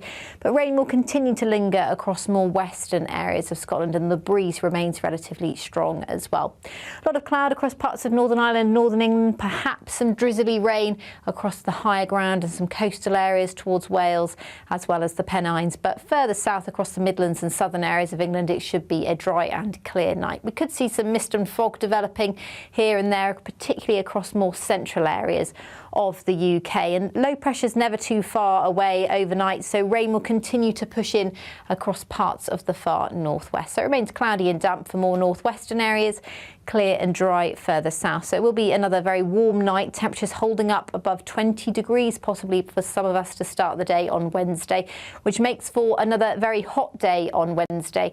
Temperatures are likely to climb towards the mid-30s in the south and east. So a very hot day indeed, likely the hottest day of this week before it cools down for the weekend. Meanwhile, across the north, another pretty damp day, potentially some thundery downpours and temperatures closer to the low 20s and high teens. Bye-bye. Expect warm spells with the odd rude interruption. Box Boilers sponsors the weather on GB News. Here at GB News, we made a promise to tell your stories. And on the 6th of August, we're marking 5 years of doing exactly that. Celebrate with us by having your say. Join in the debates live on TV and radio. And meeting your favourite presenters across the country, from Leeds to Aberdeen, from Belfast to Barry Island. Plus, join me in Essex for our biggest live show of the year. Scan the QR code or visit gbnews.com/celebrate. Terms and conditions apply.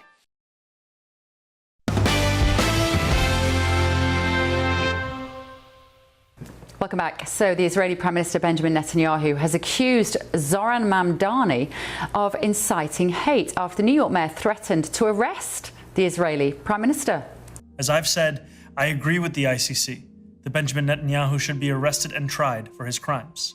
My administration has reviewed every avenue available under applicable law to determine whether New York City could execute the International Criminal Court's arrest warrant if Benjamin Netanyahu came here. It is clear that we do not have the independent legal authority to enforce this warrant. The federal government, however, does, and I call on them to join the ICC and execute this warrant. I find that quite terrifying.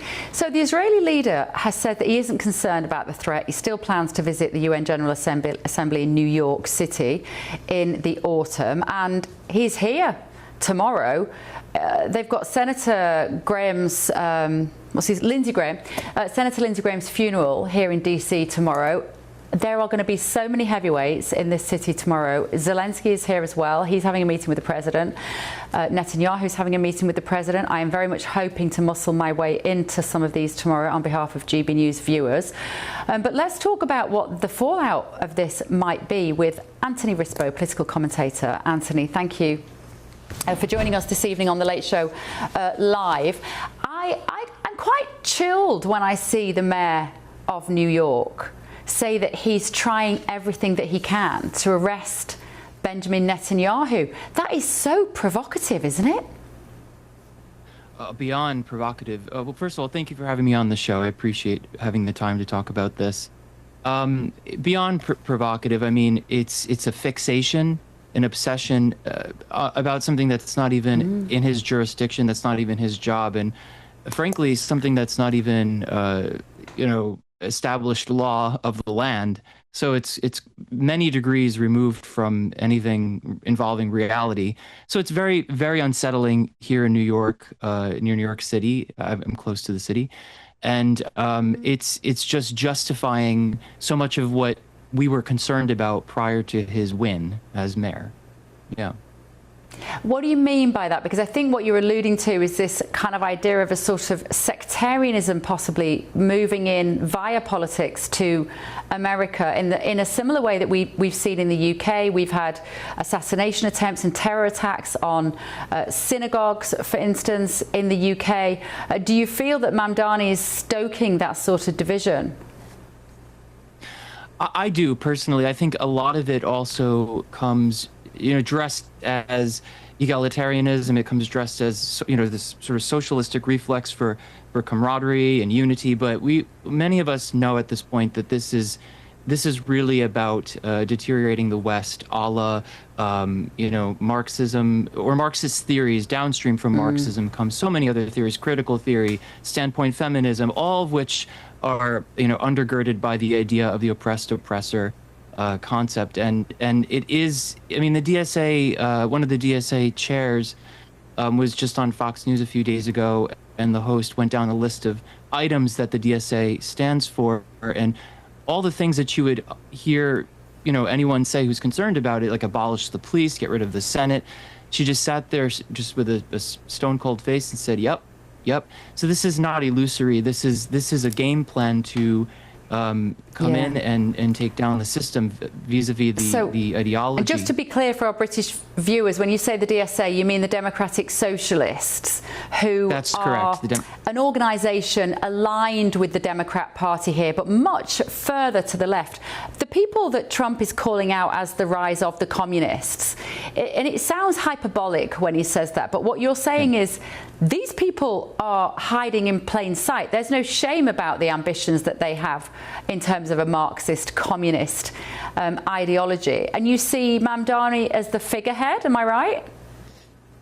I do, yes. It's true. It's not hyperbolic. And I know that for many people, it's quite frightening to even think that perhaps this is reality, because so many people have been antithetical to Trump, and anything that Trump says is coded as, fascist or anti-American in their view. But really what this has done is has blinded people to seeing this wolf in sheep's clothing sort of party or faction that has overtaken the Democratic Party. And so, yes, he is the figurehead of the DSA, I would say, the Democratic Socialists of America, and they are unwavering in their principles.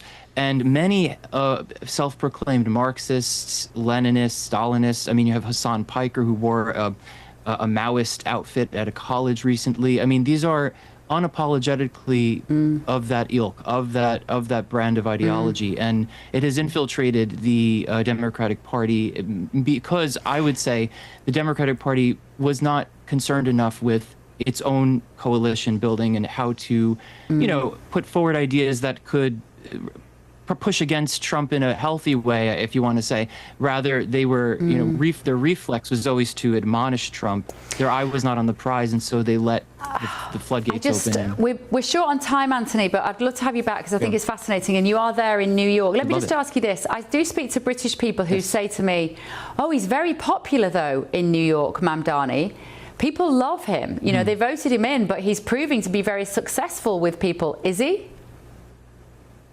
Well, that's yet to be determined. I don't know. I think that, I have to put my pulse on my finger on that pulse a little bit better, but I think a few people are feeling a bit disenchanted because the promises are not really that realistic. So I think they're going to feel that much more disenchanted as time goes on. So I'd love to come back and we can revisit that, but I'm not so sure that's the case. I think that people are feeling it. So yeah.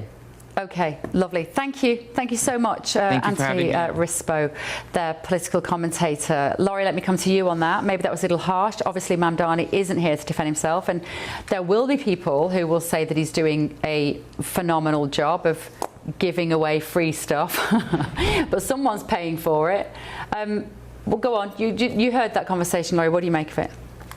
Well, I just say this issue, I think there's two different points. One is a political and one is a legal. Legal, Mamdani acknowledged that they don't have the legal authority to arrest him. Politically speaking, this is going to be, unfortunately, I say this as a Democrat, a flashpoint for the Democratic Party because of the timing of him saying this, because of this visit, is at a very critical time before a lot of primary elections where within the Democratic Party of the, Democratic Socialist, DSA, I don't even know what the A stands for. America, Democratic Socialists of America. That this could be, it will be used as an issue to divide the Democratic Party. And I will say that what I don't understand is these DSA candidates or spokespeople literally allowing themselves to be puppets by going on shows with like Laura Ingraham on Fox News and saying exactly what the Republicans are going to use for ads, for mail pieces, for all kinds of things to show how radical these policies are, and that if this is what you want, to where you call the police. We were talking about the police earlier, right? Imagine the kids don't think that if they call that anyone's going to show up. Imagine that here in the United States, right? Yeah. Because we defund the police. That doesn't seem like a great policy or strategy. So it's things like that that are absolutely absurd that rightfully so, are painting people within the Democratic Party as lunatics. Isn't this fascinating, Greg, the comparison? I mean, we started talking about whether Mamdani is inciting hate by saying that he would get Netanyahu arrested. But we've drawn into actually the issue that we were just probably talking about earlier with the Green Party guy, which is this fringe, far-left, communistic, if that is a word, element of politics, and it's the same in the UK as it is here. Yeah, people are being pushed to the extremes. There's not much difference between Zach Palensky and, is that his name? Zach Palensky, and Mamdani. And, I'm with Democrat Senator John Fetterman on this. You're a mayor, fill some potholes. And instead of being this... Mamdani is filling potholes, actually. Well, that's fine. But, stick to that. Or, get the snow plowed in the winter. Yeah. And Mamdani as opposed to being a pro-terrorist. I mean, I won't call him a terrorist. He's not here to defend himself. But he is supporting terrorism. And so that's just unthinkable in New York. Now, of course, he would... Major claim there. I think we should say that on this network. Yeah, he would say that he's not supporting terrorists because he doesn't necessarily conflate Hamas with being part of the issue with Netanyahu, because he would just say that Netanyahu's action in the Middle East was disproportionate and extreme, and he would say, I guess it would be a genocide. That is why he's saying that he would want to arrest him, Stephen Pound. Is it right that a mayor is talking about like that? Well, it is. Let's get a couple of interesting facts here. This particular original request for an arrest warrant came out from the ICC, the International Criminal Court, and the chief prosecutor is a man called Karim Khan. Karim Khan has just been dismissed after some pretty horrendous accusations against him, and his own people have actually voted him out. So we need a new prosecutor for the ICC, maybe a job for Keir Starmer, I don't know. It's an interesting job. But look, we have been here before, and again, I'm sorry to keep going back to, to the middle of the last century, when, before any of you lot were born, but General Pinochet, who was a pretty unpleasant character, came to visit this country, to actually visit Margaret Thatcher, towards the end of last century. Jack Straw was the Home Secretary at the time, and there's the big question, do we arrest General Pinochet? And the ultimate thing was, why make a martyr of the man? However, we then found out that he was taking cannabis for his backache, and that, Jack Straw obviously nearly issued a warrant for him on that basis. But look, it's this thing with Mamdani, it's performative politics. Now, Mamdani is actually a very, very smooth operator. Some of his comments, he was cycling through Brooklyn the other day, and somebody said, "You're a socialist," and he said, "No, it's pronounced cyclist." And he's quite funny. When he dumped into the river, do you remember, wearing a suit? And they said, why are you wearing a suit? And he said, I misunderstood the dress code when they said swimsuit. He's got faith. So, but the DSA, the Democratic Socialists of America, are at the moment taking the Democratic Party in a very strange direction. A lot of this is going to come to head. I mean, I'm looking to Maine, where you've got Susan Collins, who's a Republican senator there, who's in a Democratic state. And so this whole dichotomy between the modern Democrats, the traditional Democrats, and Republicans who can appeal to a wider... That's all coming to a head. The midterms in America are going to be very, very interesting, plus particularly the senatorial calculations for who's going to be actually the candidates. Yeah. But ultimately, performative politics, you can bang on about Gaza, but if the streets don't get cleaned and the bins don't get emptied, you're not doing your job. Well, that's why it's going to be interesting to see how people take to Mamdani. As our guest there said, it's a bit too soon to tell at the moment. Were your friends in New York, do they hate him? Of course they do, yeah. How many of them have moved out? Many. Yeah. Including some people that we know in common. I won't mention names, but I know what you mean. The last straw. A 40-year resident of New York City has a very beautiful big home, which Mamdani wanted in charge of pied-à-terre tax after he moved to Florida. So now he has to rent it out. It's a complete mess. So the taxpayers are leaving. Yeah. So good luck with that. They're all going to Florida, aren't they? Yeah. Would you want to defend Mamdani? I was just going to say about all the local issues that there seem to be some ribbing about. That's predominantly what he's excelling at, is that during the winter storm, he was chastised for paying people, I think it was $25 an hour, local residents, to remove the snow. And people were like, wait, what do you do? I'm paying local people to remove the snow, because if I don't, you'll complain about that. Yeah. Potholes, fixing that. People are saying he's doing all of the things locally that have been annoying to people and residents that they want fixed. So on the local level, he's hitting slam dunk after slam dunk. Where on the international or national stage, I agree, this could be, he needs to, I think, understand the strategy long term, that you saying this is not going to do the Democratic Party any benefit in the midterm. Yeah. Okay. Moving on. This is potentially. I'm sorry, Michelle. I think we've got what time is it? Let me keep going. It's 10 to 2. We'll come back. Right now, the more than 300,000 doses of the morning after pill have been dispensed at high street pharmacies in the first 5 months of this year. First 5 months of an NHS scheme to improve access. Now, this new scheme means that women can obtain the pill without needing to book a GP appointment or visit a sexual health clinic. Instead, they can have confidential consultation with a pharmacist or trained pharmacy technician with a prescription given on the same day. Now, we might be a rather strange group to be talking about this, because perhaps the morning after pill isn't terribly on the radar for any of us. Don't know about you, Stephen Pound, but I'm guessing that none of us particularly have a dog in this fight. However, it speaks to a bigger issue, doesn't it, about the health of our younger people, potentially, and what, Greg? What does this story tell us about the UK? Well, it's a slippery slope, and look, the 45% of pregnancies end up being terminated in the UK. So there's a fertility problem, and this I don't think will make that any better. But my concern is more the health of the women. Like right now in America, you can get these pills by mail order, and so I think that's just a slippery slope. I would rather that they have a consultation with a physician than mail order in the US or even pharmacy consultation in the UK. And I would just hope the pharmacists are well trained to give good advice. Now, I don't have anything to compare it with, Michelle, but I think that if that number of 300,000 doses is significantly higher than it was before you could access this medication quite so easily. What do we conclude from that? Yeah, so I think it's doubled, in fact, so it is dramatically increased. And this is just one of the examples of what we're passing on to pharmacists, which to me says that our NHS system and our GP surgeries are really, really struggling. There's something broken there that we need to fix if we're having to put everything onto, like all of these different things onto pharmacists.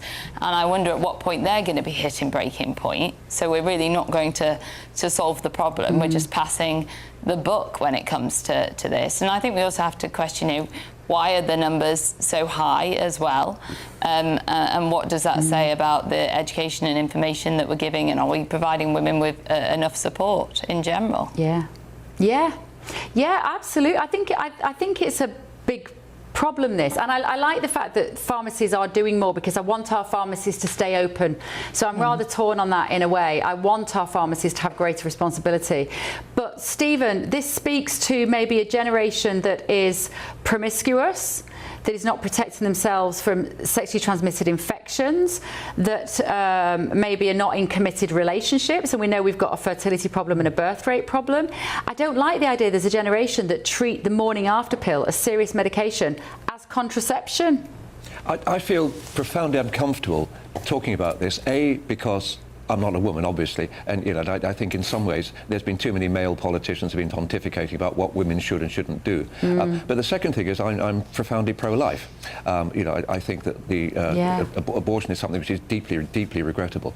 And so your point about promiscuity is a very, very important point there. So the question is, are we sort of giving people a license to not take the essential precautions? And and again, it's not for me to say what a woman should or shouldn't do with her body, but I can say where I stand from my own perspective, which is, and so I think I appreciate that. The role of the community pharmacist is something which I think Michelle and I would both agree with. It's a good thing without a shadow of a doubt. And don't forget, this is not only these abortifacients are not only being dispensed by community pharmacists; they're also being dispensed by doctors in hospitals as well. But the question is, does it actually demean the creation of life by saying that you can just wake up one morning and say, oh my God, I forgot to do it last night, and but then on the other hand, and I know.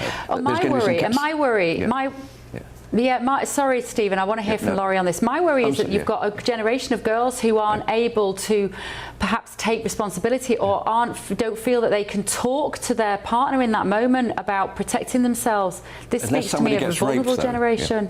If somebody gets raped, what do we do then? Well, I'm not saying I don't agree with the morning after pill. I'm glad it exists. I am. But in those numbers, Laurie, what does it speak to? Well, I want to congratulate the UK for giving women the access to this critical and oftentimes life-saving medication. So congratulations.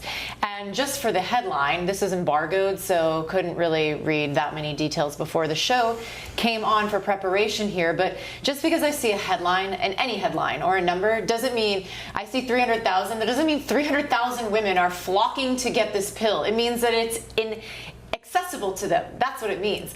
Now, as far as pharmacists are concerned, pharmacists are doctors. They're not general practitioners, though. And to hear that they're being, have more I guess we're about to wrap up. So sorry about that. We ran out of time there. We've got to go. More to come in the next hour, including this. Will he, in the interests of public safety, follow the lead of France, Denmark, Belgium and others? A young volunteer received a British Citizen Award in recognition for her work for empowering women whilst wearing a full burqa. It has caused a storm online. We'll have a debate about that when we draw the line between religion and women's rights. It could be her, it might not be. I don't know. We never saw her face. This is The Late Show Live, only on GB. Today, clouds overhead. Total zen within. Boxed Solar sponsors the weather on GB News. Hello, good morning. Welcome to your latest GB News weather update brought to you from the Met Office. Damp and overcast across more northwestern areas this morning. Should brighten up this afternoon. It's going to be a very hot day across more southern and eastern areas. High pressures dominating across these areas, so a bright and sunny start. Further north, the rain should slowly start to ease as we head towards lunchtime and into this afternoon. But then there's a risk of the odd heavy, possibly thundery downpour across parts of Scotland in particular. Quite windy as well across the very far north of Scotland, so there will be a fresher feel here, temperatures in the high teens. Further south though, closer to 30 degrees, possibly highs of 31 degrees across far south and eastern areas of England. So a pretty dry end to the day across the south, a relatively dry end to the day further north, particularly across more eastern areas of Scotland. But rain will continue to linger across more western areas of Scotland, and the breeze remains relatively strong as well. A lot of cloud across parts of Northern Ireland, Northern England, perhaps some drizzly rain across the higher ground and some coastal areas towards Wales as well as the Pennines. But further south across the Midlands and southern areas of England, it should be a dry and clear night. We could see some mist and fog developing here and there, particularly across more central areas of the UK, and low pressure's never too far away overnight, so rain will continue to push in across parts of the far northwest. So it remains cloudy and damp for more northwestern areas, clear and dry further south. So it will be another very warm night, temperatures holding up above 20 degrees, possibly for some of us to start the day on Wednesday, which makes for another very hot day on Wednesday. Temperatures are likely to climb towards the mid-30s in the south and east, so a very hot day indeed, likely the hottest day of this week before it cools down for the weekend. Meanwhile, across the north, another pretty damp day, potentially some thundery downpours and temperatures closer to the low 20s and high teens. Today, clouds overhead. Total zen within. Boxed Solar sponsors the weather on GB News. Britain deserves a newsroom that puts the facts and your voice first. Well, and that's what you get on GB News. Lively debates, lively conversation. And we're not afraid to hold power to account. And each other. So join me, Andrew Pierce. And me, Miriam Gates, for Britain's Newsroom, weekdays from 9:30 on GB News. Here at GB News, we made a promise to tell your stories. And on the 6th of August, we're marking 5 years of doing exactly that. Celebrate with us by having your say. Join in the debates live on TV and radio. And meeting your favourite presenters across the country, from Leeds to Aberdeen, from Belfast to Barry Island. Plus, join me in Essex for our biggest live show of the year. Scan the QR code or visit gbnews.com/celebrate. Terms and conditions apply.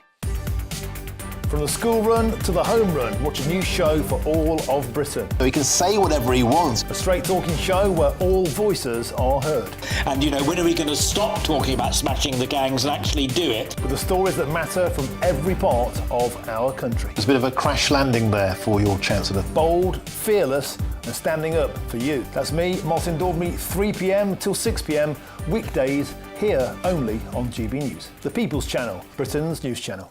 From court mornings to warm family brunches. From football to tennis. In the car. In the kitchen. GB News Breakfast is there. With the stories you need and the conversations that matter. Anyway, let's talk business. Well, it has been a historic night in British politics. It's astonishing, isn't it? We're here again. To start your day just right. GB News Breakfast. Every morning from 6 a.m. Only on GB News. Britain's news channel.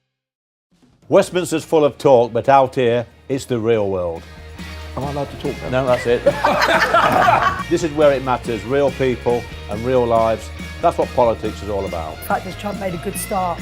No. Straight answers, no spin, and just a couple of pints. How many fingers have I ever got up? About 10. So join me for Lee Anderson's Real World every Friday at 7 p.m, only on GB News. The People's Channel, Britain's news channel. Some people enjoy lazy Sunday mornings, but not me. What's the truth of the matter? So that's a very live question. Would you support him if he waters down these plans? Before the spin sets in, I'll be getting to the truth. This is personal. No soft questions, no easy answers. It's one thing if the state has rules in this country. It's another thing whether the police and others actually police them. Setting the agenda and holding those in power to account. You can't really blame her if the system is set up this way. You will not want to miss it, trust me. The Camilla Tominey Show, Sundays from 9:30, only on GB News.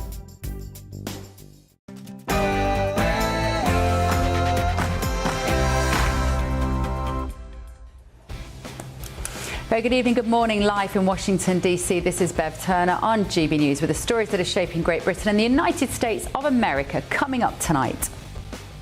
The last time Labour did its early release under Keir Starmer, some of those people had to be put back within 24 hours. The Conservatives have called on Andy Burnham to introduce emergency legislation to stop the early release of serious offenders. Is that common sense or rank hypocrisy? Also tonight. So Nigel Farage talked about it being the end of democracy because of the way certain ethnic minorities are voting. This is racism, it's fascism, and we should call it out. Reform has reported the Green Party leader Zach Polanski to the police over what it alleges was an incitement to murder Nigel Farage due to a social media post. Is it time we had a serious discussion about the threat of left-wing political violence? Also tonight. Order and control at our border is not a betrayal of Labour values. It is the necessary condition for a Labour government to achieve anything it hopes to. An Albanian migrant has temporarily avoided deportation from Britain as his daughter wets the bed. Is this another sign of Britain's border madness? As a country, we do the same. Also tonight. I believe broken social care is the biggest cause of corridor care in the NHS. This costs the NHS billions of pounds. This might make him unpopular. Andy Burnham has hinted at what might be a 10% death tax, inheritance tax, on all estates, not just those of the rich, to fund his social care reforms. He says it's essential to fix the NHS. What do you think? Is it a cash grab from a man without a mandate? Will he, in the interests of public safety, follow the lead of France, Denmark, Belgium and others and ban the burqa? A young volunteer received a British Citizen Award in recognition of her work for empowering women. I will show you the actual picture whilst wearing a full burqa. It's caused a storm online. We're having a debate about where we draw the line between religion and women's rights. I'm Bev Turner. This is The Late Show Live.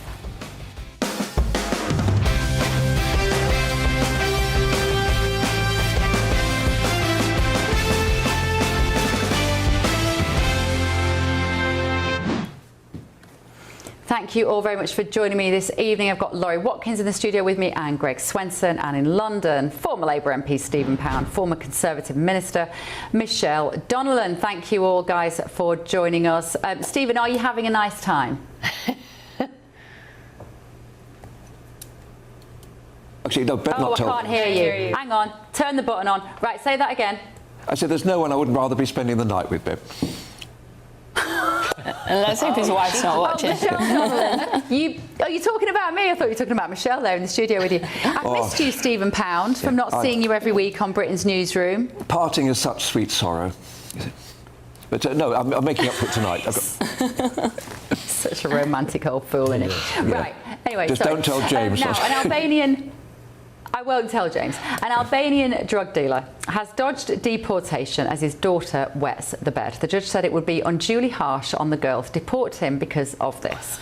Now the Home Office successfully challenged the decision and a fresh hearing has been ordered, leaving his future in the UK unresolved. But do cases like this only serve to undermine public faith in the migration system? Let me talk now to former Downing Street advisor Robert Midgley.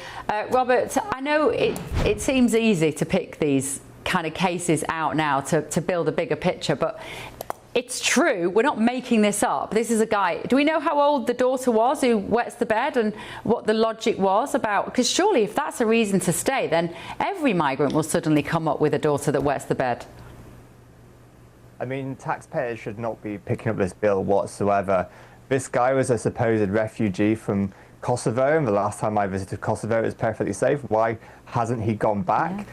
He then committed a slew of crimes linked to drug trafficking in the UK. The fact that he can't be deported because his daughter wets the bed is, quite frankly, a complete joke that I struggle not to laugh at. But sadly, our justice system is weak, and well-funded organisations exploit loopholes that keep offenders in the UK. In my opinion, the whole system needs to be turned inside out. I always say the UK should embrace a kind of Singapore-style system around immigration, which is basically zero tolerance. And if you just let me read this basic principles out, that if you're an undocumented arrival, it's immediate deportation. If you commit a crime as a migrant, it's deportation again. If you overstay a visa, it's enforced removal. You can see where I'm going with this, but it all comes down to one thing, and it's a simple rule: if you break the law, you lose the privilege of staying. And do you think Andy Burnham's going to introduce that, Rob? No. Is a short answer, is absolutely not. But the whole system, it needs to toughen up. And you've seen the prison system is close to collapse. And if you just sorted out a lot of these foreign criminals and sent them back where they came from, actually, you'll find that the whole system could probably resolve itself. And then suddenly the spaces will be freed up in the whole prison system. And the funny thing is, Bev, that a lot of people will think that this is a controversial opinion. But the thing is, if you said this 20 years ago or even in 1997, it was very much a part of our system then. And if you look at other sensible countries today, like South Korea, Japan, Singapore, they all have this system. And why we do not opt to have this similar system is just totally beyond me. And are we allowed to? Like, would we be legally allowed to, with the ECHR, to change our own rules, and say that if you arrive here illegally, you just can't stay, you can't apply for asylum? I don't think we'd be allowed to do that, though, would we? Well, I firmly believe that we should have left the ECHR a long time ago when Brexit came around. So, if we didn't have that in our back then, I remember when I was in Downing Street, actually, when Theresa May was trying to make that British Bill of Rights, and suddenly people were against it, and actually it made a lot of sense back then that we should have gone through, left the ECHR, and created the British Bill of Rights at the same time. I mean, perhaps we wouldn't be in this situation right now. Do you think Andy Burnham will do that? Leave the ECHR? No, do you think he will? I don't think he will. No, but I have a new line of questioning now for everything, which is just, do you think Andy Burnham will do that? Did they do that in Manchester? That's all you have to ask yourself. Would they do that in Manchester? Yeah, they would do that in Manchester. GBNews is massive in Manchester. That's one of our biggest viewerships, is in Manchester. So if Andy Burnham's watching, he wants to be more Mancunian, then leave the ECHR and stop wetting the bed ourselves. Never mind this man's daughter. Right, Rob, great to see you, as always. Rob Midgley there. Let me ask my panel about this. I could hear you guffawing, Laurie, at the idea that somebody wasn't able to be deported because his daughter wet the bed. Welcome, my friend, to the rights to a family life and the ECHR. These are the restrictions we have to deal with on this program. Yeah, oftentimes remind me, how lucky you are to have President Trump. I think that's what you were about to say.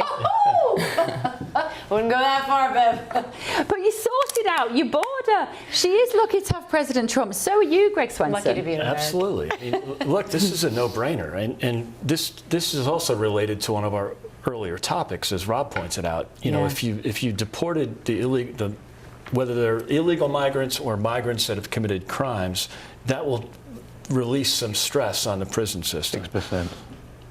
But we can't get rid of people, though, Stephen, can we? Well, let's get a couple of things straight. First of all, the ECHR has nothing whatever to do with this. The ECHR does not mandate British law. We do not have to listen to it. It is simply advisory to us. And we've signed up. There's only one country in Europe which doesn't sign up for that, and that's Belarus. What this is all about is that I think the perverse decision of a second or a third tier tribunal judge who's made this decision based on his or her own analysis and interpretation of the law. And quite rightly, the Home Secretary has said, no, we're going to appeal that. We've actually won the appeal, and we're going to actually go ahead and re-examine this. Now, the fundamental question there is, do you punish the child for the sins of the father? And I think it's a tricky question, but the reality is you cannot simply absolve somebody of all responsibility because they have a child. We don't know anything about the child. This is, you were quite right earlier on, Bev, to say you can always come up with these cases. You think of the famous, infamous chicken McNuggets, whatever it was, that case. You can always come up with something. It is not about the ECHR. It is not about this country being soft on immigration. It is about judges simply interpreting the law in a way that makes absolutely no flipping sense to me, I tell you that. But I think let me just explain to our... Sorry, Michelle, I want to come to you, but let me just explain to Laurie. So there was another case of somebody that wasn't deported because his child only liked a certain type of chicken nuggets that was sold in the UK. You've got to be joking. No, I'm not. On that bombshell. Carry on, Michelle. Yeah. So I think it is about soft touch Britain, because we do keep getting case after case after case like this. And you know, people around the world are hearing this, that are thinking, well, hey, let's come to Britain. You know, we can get our cake and eat it over there. We can get away with it. And we've obviously got this culture that is seeped into our judiciary system as well, to enable and empower just those people to make these type of ludicrous decisions. Because look at this example that we're talking about. This chap went to prison at times, and that's when this kid started wetting the bed.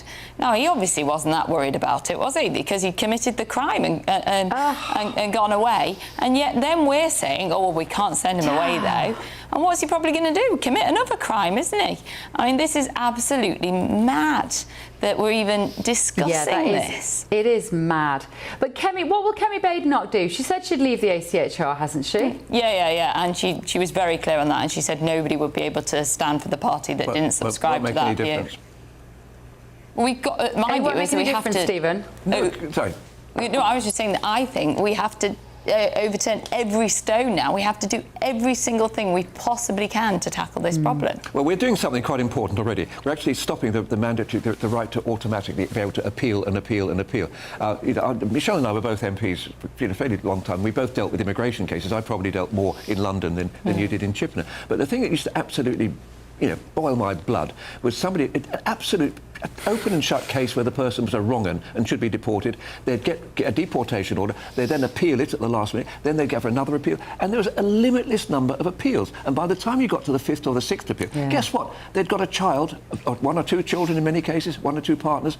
And that we are stopping. We're stopping this idea, this ridiculous carousel, this merry-go-round. We can just keep on appealing and appealing and appealing. And that is British law acting in the interest of the British people. And it's nothing whatever to do with ECHR.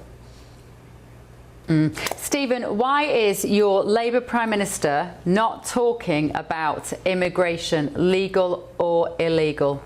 Well, A, because he's only been in power for 7 days, and B, because in some ways... He's moved half the government up north. He's literally opened a new building and moved half of them up north. He's done quite a lot in a week, Stephen. I agree he's done quite a lot, and he'll probably get a lot more done. But in fact, legal and illegal immigration in this country has actually gone down by 80% in the last 2 years. Now, every time we see one boatload coming on the beaches of Dover, it's an 80% reduction since 2024. Now, Rubbish. Okay, from a very high level, admittedly, from the Boris wave heights, but it has actually gone down. Yeah, but a lot of that is because of the reforms that the Conservatives introduced towards the end. Yeah, absolutely. And then Labour sort of took the credit. Even the Conservatives can be right sometimes. And that's predominantly, I'm guessing, one of the reasons, the main reason is family visas, right, for, say, students who can't bring dependents over anymore. That was a massive change. But we're also that was under the Tories, wasn't it? The Prime Minister Rami of Albania has actually had a memorandum of understanding with us now for the last 18 months. We are deporting large numbers of people to Albania. Yeah, and you remember when he came over here? He's sort of the ex-basketball player, was about 7 foot tall, and I'll never forget that. But so we are actually deporting people. What's complicating about this particular case is that he claims to be a citizen of a country that doesn't actually exist.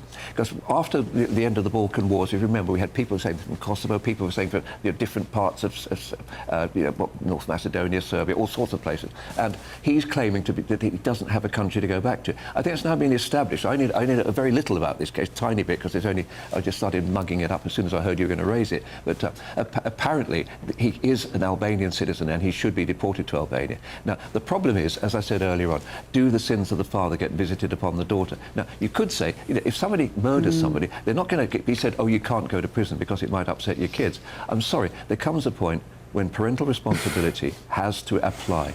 And in this particular case, parental responsibility, and a good bit of decent, old-fashioned, flipping common sense. Let's have some of that in this case. And let's put That's not very Labour of you to suggest that parents should parent their own kids. I thought the Labour Party was very keen on parenting everyone's kids.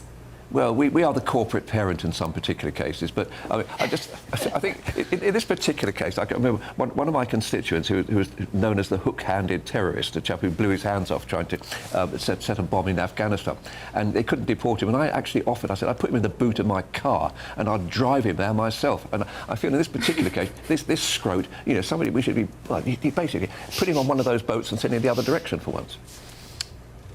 Was that Abu Hamza? Was it? Yeah, was it Abu Hamza? Abu Hamza was a council tenant in Hammersmith and Fulham with his son, who was a bouncer in a nightclub. He then bought his council flat, just lovely, off Glenthorne Road in Hammersmith, and moved into Greenford, you know, God's own country, i.e. my old constituency. And I then had to go and see him in Belmarsh, except he refused to go through the metal detector and take his hands off. Yeah, but, you know, that particular time, he was actually a Jordanian citizen, and that's when I volunteered to drive to Jordan with him in the back of my car. Well, actually, to be fair, in the boot of my... What became of Abu Hamza? Yeah. What became of Abu Hamza? He was famous because, as he says, he had two metal hooks, like Peter Pan character, and I think he blew his own eye out as well, didn't he? He's in America now, is he? I believe he's in what they call a something max, is it? What do they call it? Maximum... the max security prisons here, the Supermax. Supermax. They're sort of like 15 metres underground in Colorado or something like that. And I don't know, or did he go to Jordan? Trouble is, there's so many of them. I don't know. Well, who immigrated here? What happened to Abu Hamza? Across the border during the Biden Abu Hamza, let's see. Abu Hamza, she's looking him up. We actually had a Syrian hamster at one point that we called Abu Hamster because he was Syrian, but anyway, that's just a little insight. He was called Abu. The kids didn't understand why I'd call him Abu, but I thought it was funny every time I said it. We've just released some beavers in Greenford. One's called Justin Beaver. Sorry? Go on. What happened to Abu Hamza? He's actually Egyptian. He was extradited, yes, to the US in 2012 after a long legal battle in the UK. And he arrived in the back of Stephen Pound's boot. He was convicted in Manhattan federal court in 2014 on 11 terrorism and hostage-taking charges and sentenced to life imprisonment without parole in January of 2015. He's a lovely man. I have to say, he was a loss to Great Britain. The fact that you knew all that off the top of your head is really, really impressive. But no, I looked it up. Steve, I looked it up. I think you have a thing in the United States. Don't give me that much credit. I'm just quick. Quick with the fingers. You have these things in America called LWOP, which is life without the opportunity of parole. And I think that's actually quite an interesting idea. And from what I can gather, from what I've read about this, but I think it's somewhere in the Midwest or the West where he's at the moment. He's basically underground in a concrete cell. And do you know, I'm not lying awake at night worrying about him. No, quite right too. Neither are we. Right, a Home Office spokesperson has said we are doing everything in our power to ensure this individual is removed from the UK. This is the guy whose daughter wets the bed. We've already overturned the initial ruling which blocked their deportation and are continuing to pursue their removal as soon as possible. The Labour Party go on to say our immigration and asylum bill will make it easier to deport foreign national offenders by rebalancing Article 8 to give greater weight to the public interest in removing criminals. This will make it harder for all offenders to frustrate their deportation. They go on. We are delivering sweeping reforms to the immigration system to make the UK less attractive for illegal migrants and make it easier to remove them. More than 70,000 illegal migrants and foreign national offenders have been returned since the election, a 41% increase. Right, let me know what you think at home, gbnews.com/your say. Andy Burnham has hinted at what critics are calling a 10% death tax, inheritance tax, on all estates to fund his social care reforms, which he says are essential for the NHS. I believe broken social care is the biggest cause of corridor care in the NHS. This costs the NHS billions of pounds, and we will never get the NHS back to good waiting time standards until we fix social care. He's right. I know you're going to give me a chicken on the inbox, but he's right. When he says corridor care, he's talking about people on stretchers and gurneys in hospital corridors because there are not enough places for the elderly to go. Now, as Health Secretary under Gordon Brown, Mr Burnham proposed replacing inheritance tax with a 10% levy on all estates passed on after death. Now, on Monday, Downing Street hinted that such a tax was being considered to fund the Prime Minister's plans. However, a flat levy could drag millions more into paying a fee on their loved ones' estates. Let me go to my panel on this. How do you feel about inheritance tax in general, Greg Swenson? It's horrible. It's immoral. It's on money that's been taxed already, and it's confiscatory taxation. And by the way, it won't work. So there's practical reasons to think it's a bad idea. Is that because rich people like you will already hide your money so you don't have to pay any tax on it?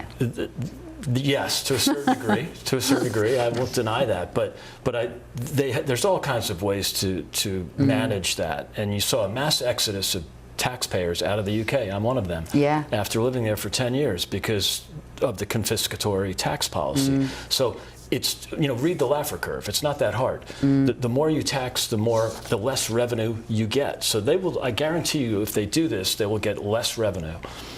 If they know that, Stephen Pound, why would they do it? If all the evidence is that if you put inheritance tax on people, that what they do is they get rid of their money before they die, they pass it on to their kids, they put it in trust, they'll do all sorts of... The rich will always do very, very clever things with their money.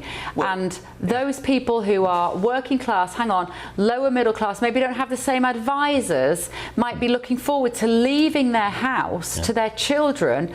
Those are the ones who are going to get hit by this. Well, hang on a second. There's the report just come out about the confiscatory tax policies they have in Scotland under the SNP, which has actually ended up costing them more than they actually said they were going to. It didn't even break even. It's actually costing them money. This is a different matter. You can't hide property. If you own a property, you cannot conceal it. It's not like a painting or gold bars or something. So it is a very, very sensible and safe way of actually taxing people. Now, the view I have as a parent, I don't want my kids to be looking at me and saying, well, Dad pops his clogs, I'm going to inherit the house and get some money. I want them to actually stand on their own 2 feet. And as far as I'm concerned, the idea at the present time that you end up, particularly with people who've got dementia or people who've got really major social needs and physical needs, having to actually sell their houses for the last months or years of their life, that's terribly wrong. And I think the £23,000 level at the present time is wrong. And I think the idea of £1 million so that you don't pay it unless your property's worth more than $1 million is sane and sensible. However, the key point here is that nobody in government, least of all Andy Burnham, is actually suggesting this at the present time. We had the Dilnot report, which came in about 8-9 years ago, which was a cross-party report at the time, and the idea was that you cannot actually fund social care without some form of taxation, and this is the obvious one. And at that particular time, it was cross-party. We all agreed on it, except, unfortunately, the Conservative Party has now decided to come up with this ludicrous, it's an incendiary statement about calling it a death tax. Outrageous. But we didn't agree with this death tax back in the first time. So, in fact, the Labour Party had to drop it because it was so deeply unpopular. And in the 2010 election, Cameron made a big thing of the death tax, and it actually worked in the Conservative Party's favour because everybody was like, this is a cracker's policy, which is completely unfair. And you're right, Bev. The wealthy and those with the best advisors will always find the way of gifting their wealth, be it their houses or whatever it is, in advance. So it won't touch them, but it will touch everybody else. And this is money that has been taxed 2, 3, 4 times over already. And so it just isn't fair. It is somebody's right to be able to hand something down to their children and to have that comfort of knowing that they've worked hard to be able to provide for their children. I think that's a basic human right, and I think it's really wrong to therefore go after their money. And I think that what Burnham's trying to do is he's presenting this as his opportunity to create this coalition and cross-party consensus around a really thorny issue, which nobody disagrees with. But I think then what he's going to do is wallop in that this is his solution and try and rope everybody in. And the Conservatives have come out from the bat and said, we're happy to get around the table. We agree this is a really bad problem, but we're not going to sign up to dodgy taxes. They're going to make the situation worse for everybody overall. It's not taxing the individual. It's taxing the person who receives the money. Now, surely what's wrong with that? Because that money's already been taxed multiple times. But it is taxing the person that is leaving that money. It's their money, so you're taxed. You can't look at it like that. But the person who receives that money, they've not paid tax on it before. But it is. So if they have to if their parents have worked hard for them. Go on, Laurie. I'm interested to hear what you have to say about this. I can only speak for here in the United States, but it used to be, and it's not that way anymore because the average age of a home buyer is, I think it's 38 years old now, almost 40 years old, and the home is the only asset that they have to leave behind or for their children to inherit. And so for a lot of people here in the United States, this is not about rich people. That's a very small population that would be affected by this. When you're talking about, and I'm only speaking about homes, like properties here. I agree about hiding money, and you can, come up with all kinds of clever legal ways with a good accountant that you can justify and get through those hoops. That's not what I'm talking about. I'm talking about property. And I'm also not talking about second, third homes. People all the time, my parents, the only thing they were leaving us behind was the home. That's it. So there wasn't some, inheritance or trust or, all of these kinds of things. And did you have to pay tax on that? My father is still alive, so I don't know about that. But I was thinking about this as we're talking about this, and I'm not sorry he's still alive. I'm glad he's still alive. Have you prepared for? Are those family members calculating every year? While they're still alive, okay, am I putting this much away for my child to be able to absolve them of the tax burden that they would be hit with? And what is the situation here, though? Do you have is the inheritance tax punitive here in America? Does it depend on how rich you are? And in some states it's more punitive than others. That's why people don't want to die in New York or New Jersey or Illinois. They move to Where's your dad? tax states. We're in Florida. Oh, that's perfect. Perfect. Good you don't have any tax at all in Florida, do you? Good for you.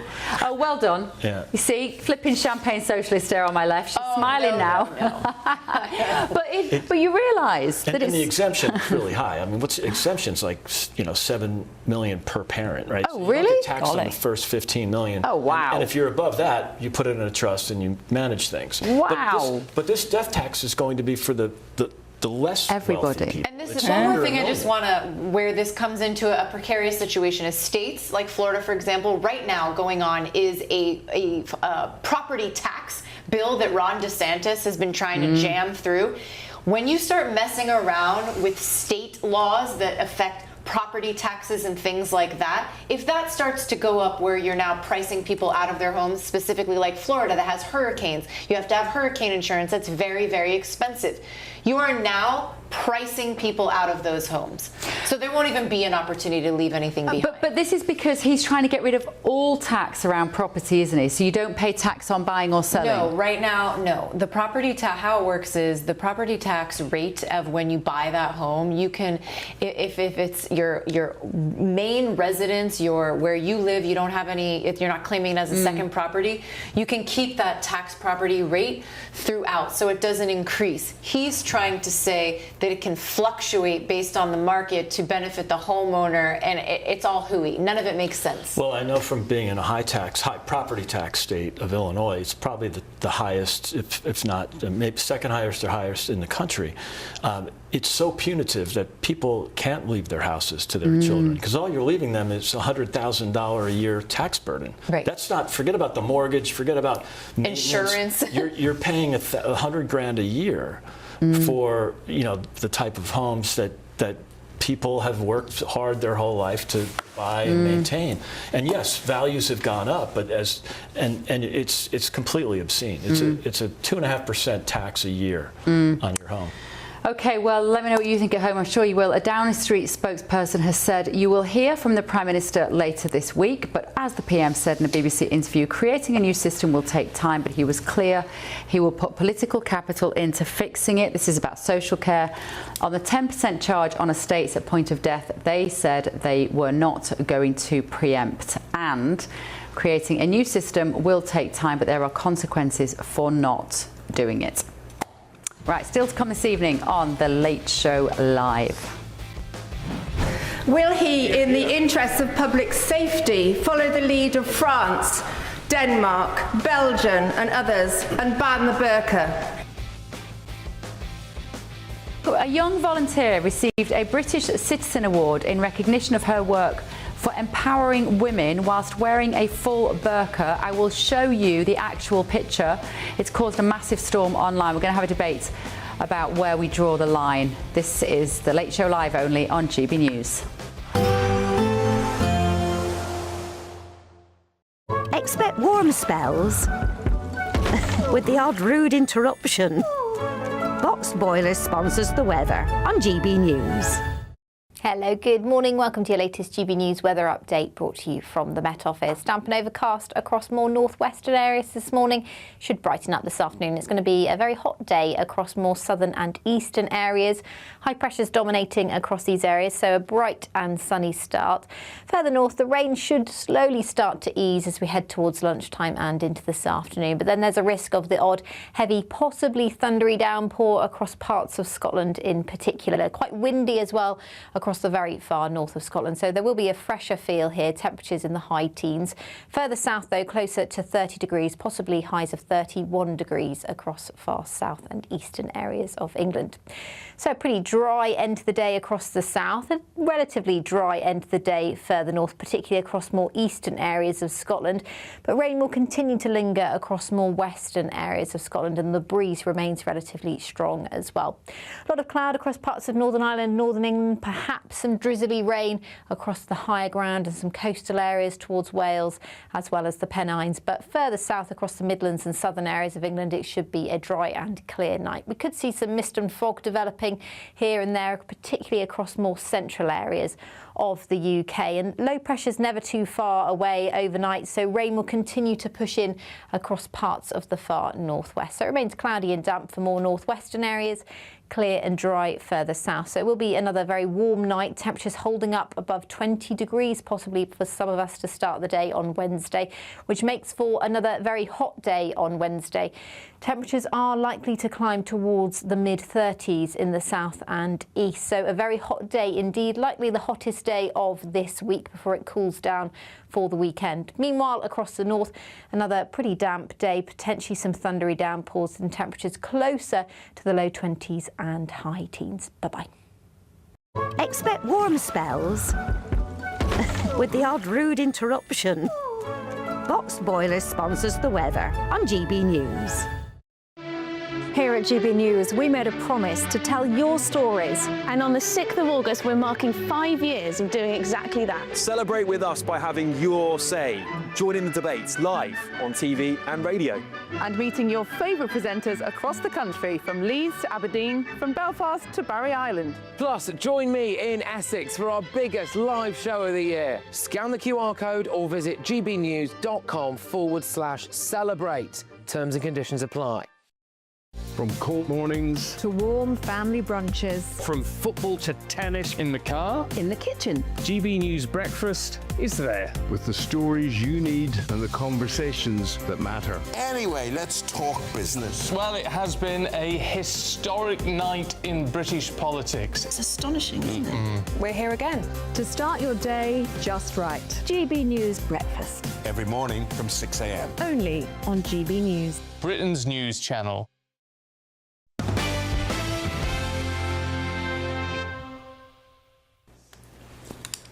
Now then, I've been dying to do this story because I saw it online over the weekend and it made my blood boil. A group of individuals have been honoured with British Citizen Awards in recognition of their exceptional service and contribution to local communities. But among this year's recipients is a Muslim youth leader. There she is on the screen, I presume. Her name is Khadija Patel and she's the founder of the Crims Girls Youth Club, an organisation that is, quote, dedicated to supporting the development, well-being and empowerment of young people with a particular focus on girls from ethnically diverse and underrepresented backgrounds. Khadija says this award is not just for me, it represents every volunteer, young person, woman, family and community member who has supported the club. I cannot articulate how strongly I feel about the wrong that is baked into giving a woman, I don't care how much good she's done, and I'm sure she's done lots for the community. I'm sure she has. Anybody that volunteers to help their community, you have my backing. But how has this award ceremony, Greg, given an award for empowering women to a woman whose cultural and religious expectations are that we cannot identify her, that she is invisible in the UK in 2026? I'm outraged. Yeah, and what is it saying to the young girls and young women that she's mentoring? You know, and maybe this would be normalized if it was in Cairo or in Riyadh, but you wouldn't expect to see this in a Western country. Well, you may not, but you do now. It's entirely normal. And the irony, of course, is that Iranian women didn't used to look like that, and it's only the cultural change of the theocratic rulership there that has made them cover up, and yet we have imported that willingly, and we're applauding that woman. And like I say, the woman herself, she probably deserves that award. I'm sure she deserves it. But why at no point did any of the organisers say, this looks terrible, Laurie?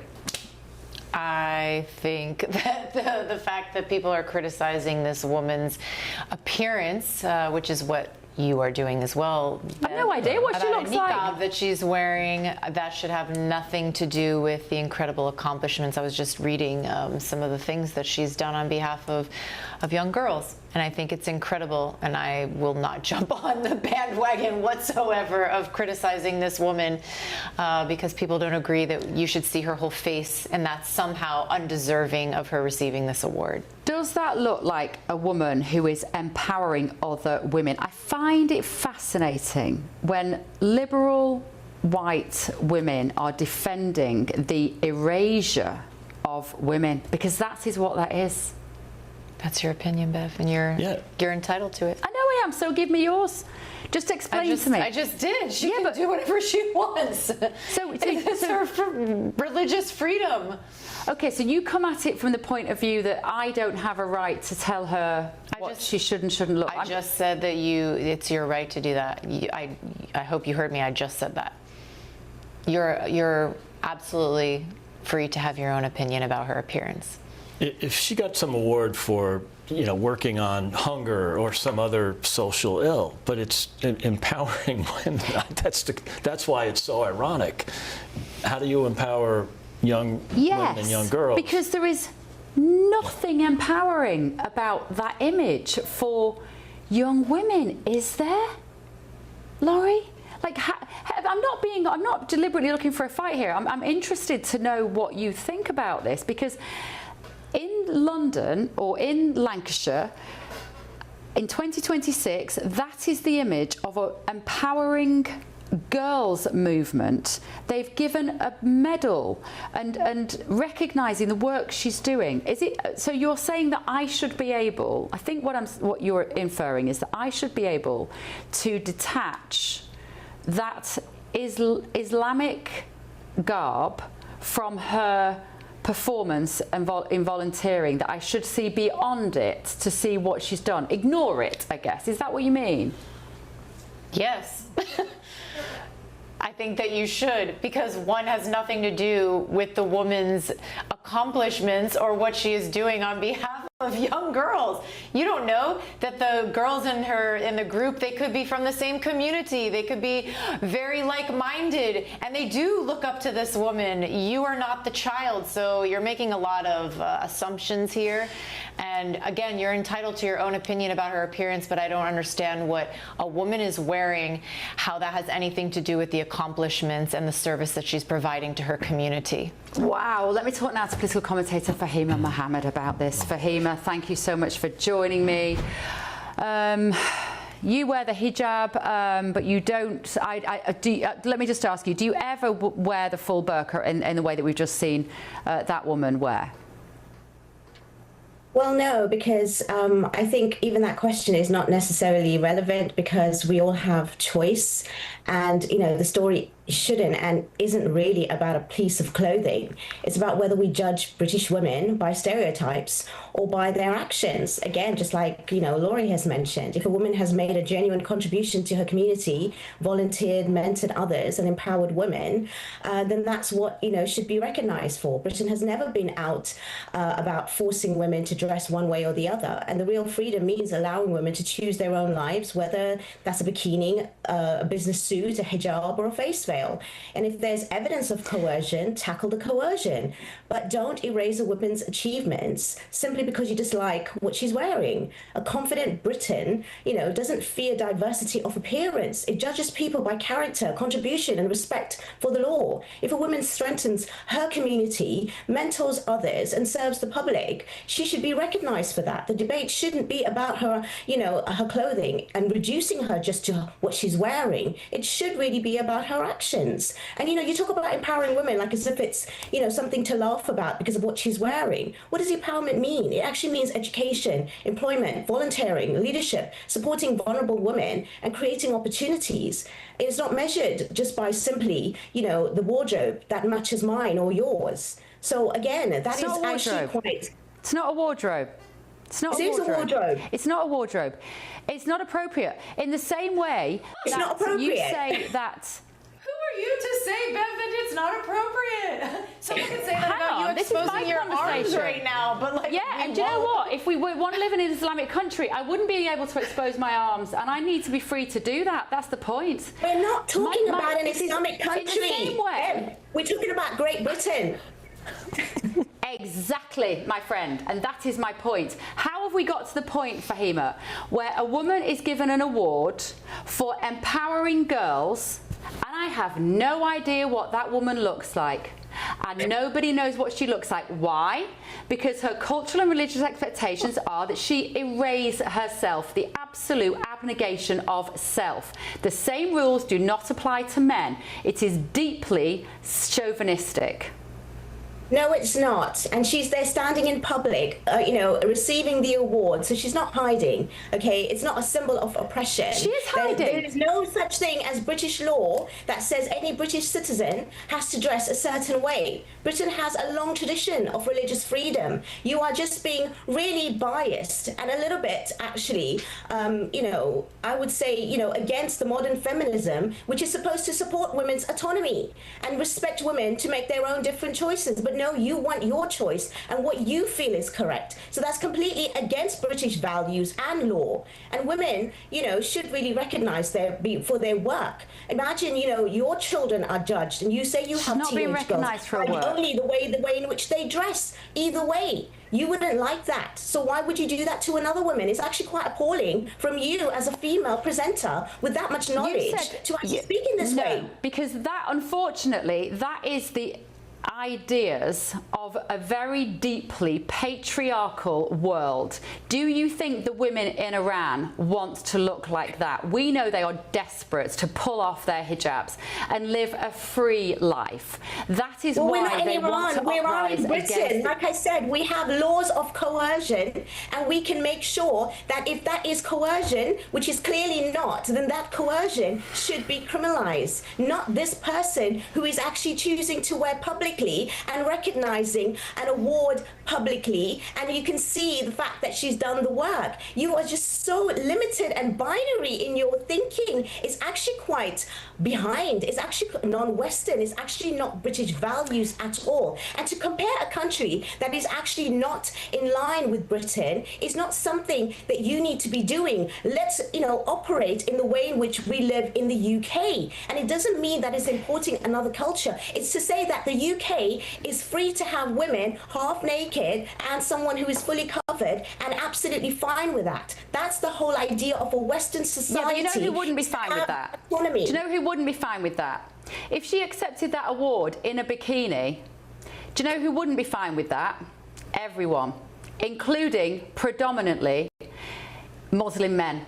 would be You're just deeply making unhappy so if much she of accepted that award in a bikini. You're making so much of But think assumptions, about Bev. it. What you're And saying really, is that outfit. No, because I would say it wouldn't be empowering to pick up that award in a bikini. I don't think that's empowering, and I don't think it's empowering to pick it up in a full burqa either. I don't think it has a place in Britain in 2026 when you're picking up an award about empowering girls to play football, and you are stood there unrecognisable. I want to see her face, Fahima. I want to give her the credit that she clearly deserves. That's what I'm trying to say. I don't want to live in a country where women are not allowed. You might say no one's forcing her. We have no evidence she's coerced to be there. If she's running a football club, the chances are she has freedom. So why does she choose to absolutely erase herself from society? Why does she choose? And actually to intimidate other people, because it is intimidating to walk around the streets of London when I can't see anyone. No, I do find it is intimidating. I'm not ashamed to say that. In the same way, such wild claims here, Bev. I don't think you realize what you're doing. In the same way, this is so harmful. It is not harmful. Yes, in the it is same harmful. way, don't shout at me. It's harmful. In the same way that I am intimidated if somebody's wearing a balaclava when they walk past me and I can't see their face, or they're wearing a baseball cap. By your thoughts if they're and wearing your a speech baseball right cap now.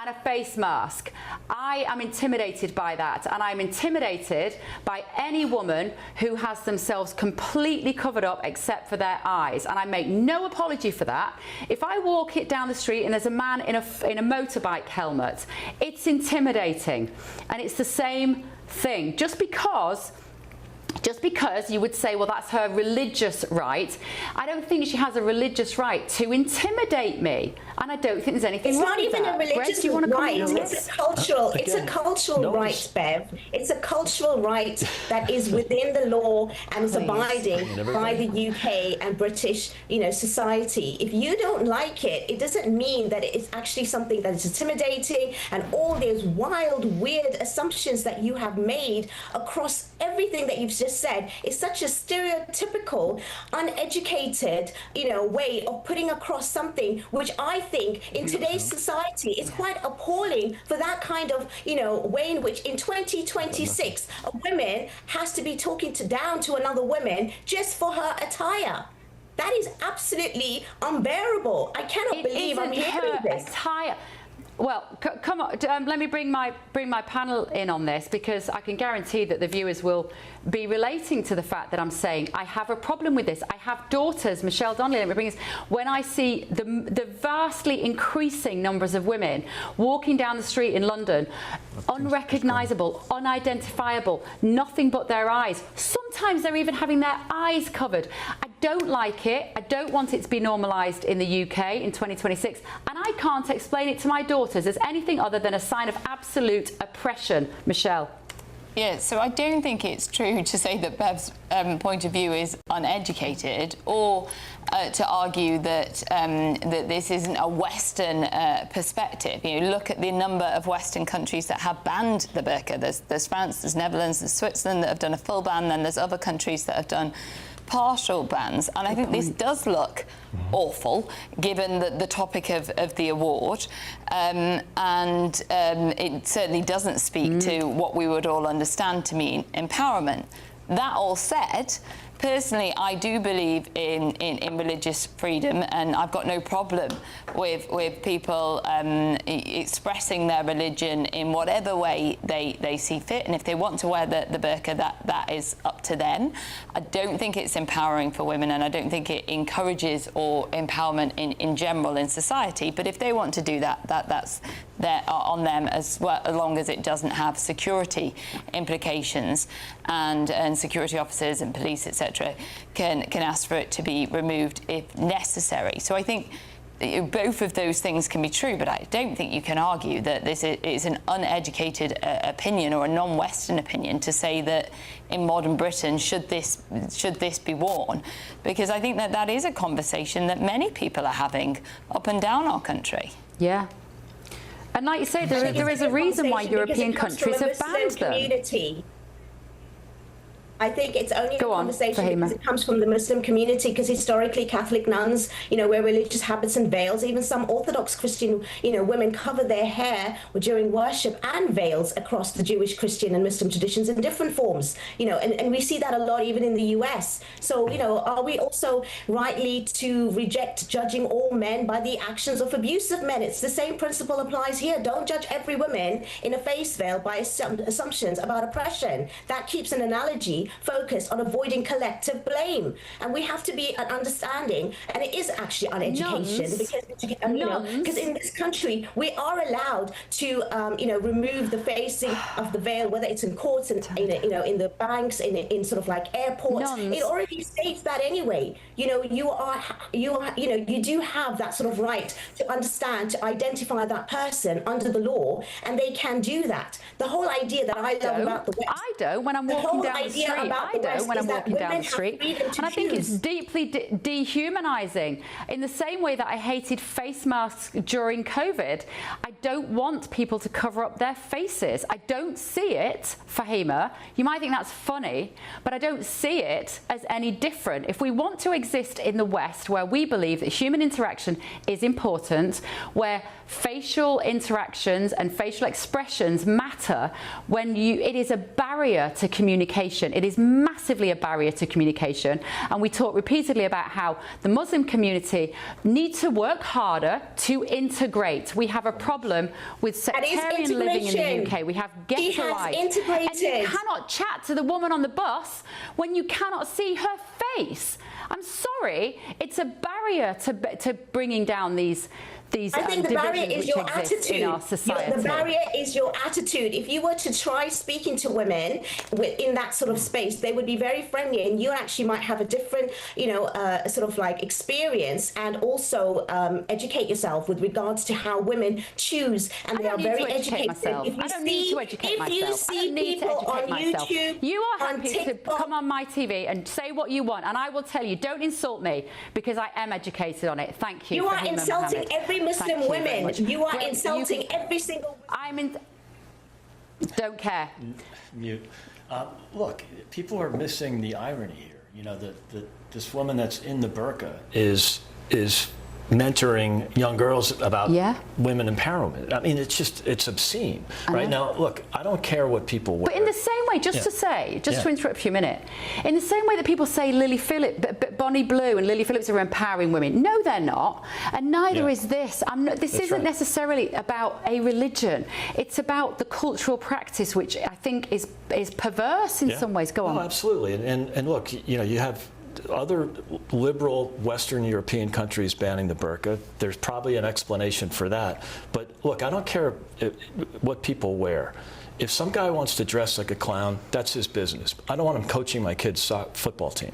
You know what I mean? So why would someone who covers himself like that be mentoring women on empowerment? It just makes no sense. Absolutely hypocritical. Stephen Pound, you're the only person I haven't heard from on this very heated debate. A couple of things.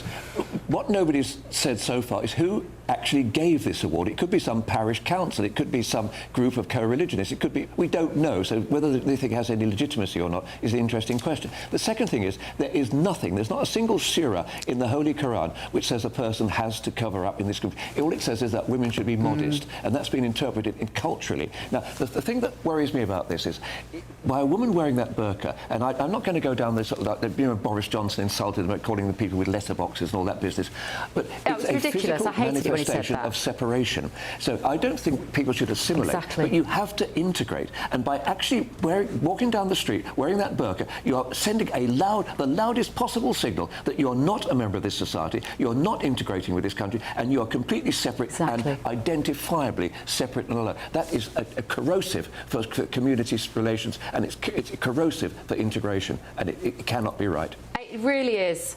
It really is. I've a friend whose children are at a school in Ealing, actually, Stephen, and even just the girls that wear the hijab, just the headscarf.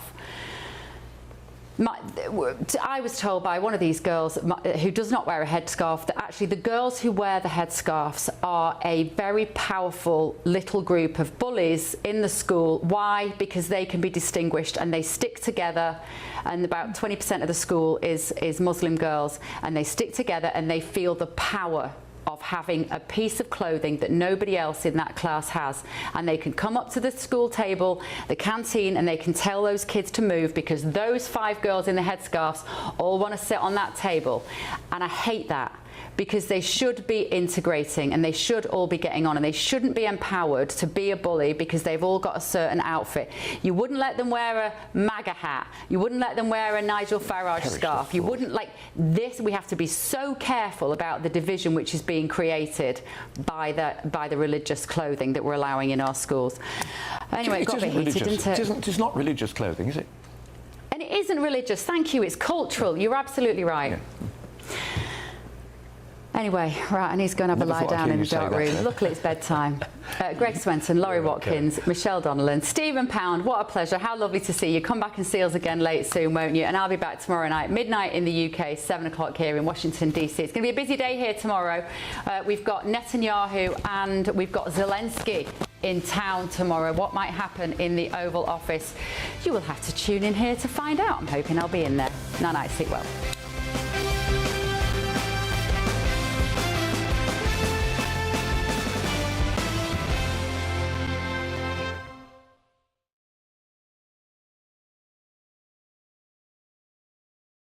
Hello, good morning. Welcome to your latest GB News weather update, brought to you from the Met Office. Damp and overcast across more northwestern areas this morning. Should brighten up this afternoon. It's going to be a very hot day across more southern and eastern areas. High pressures dominating across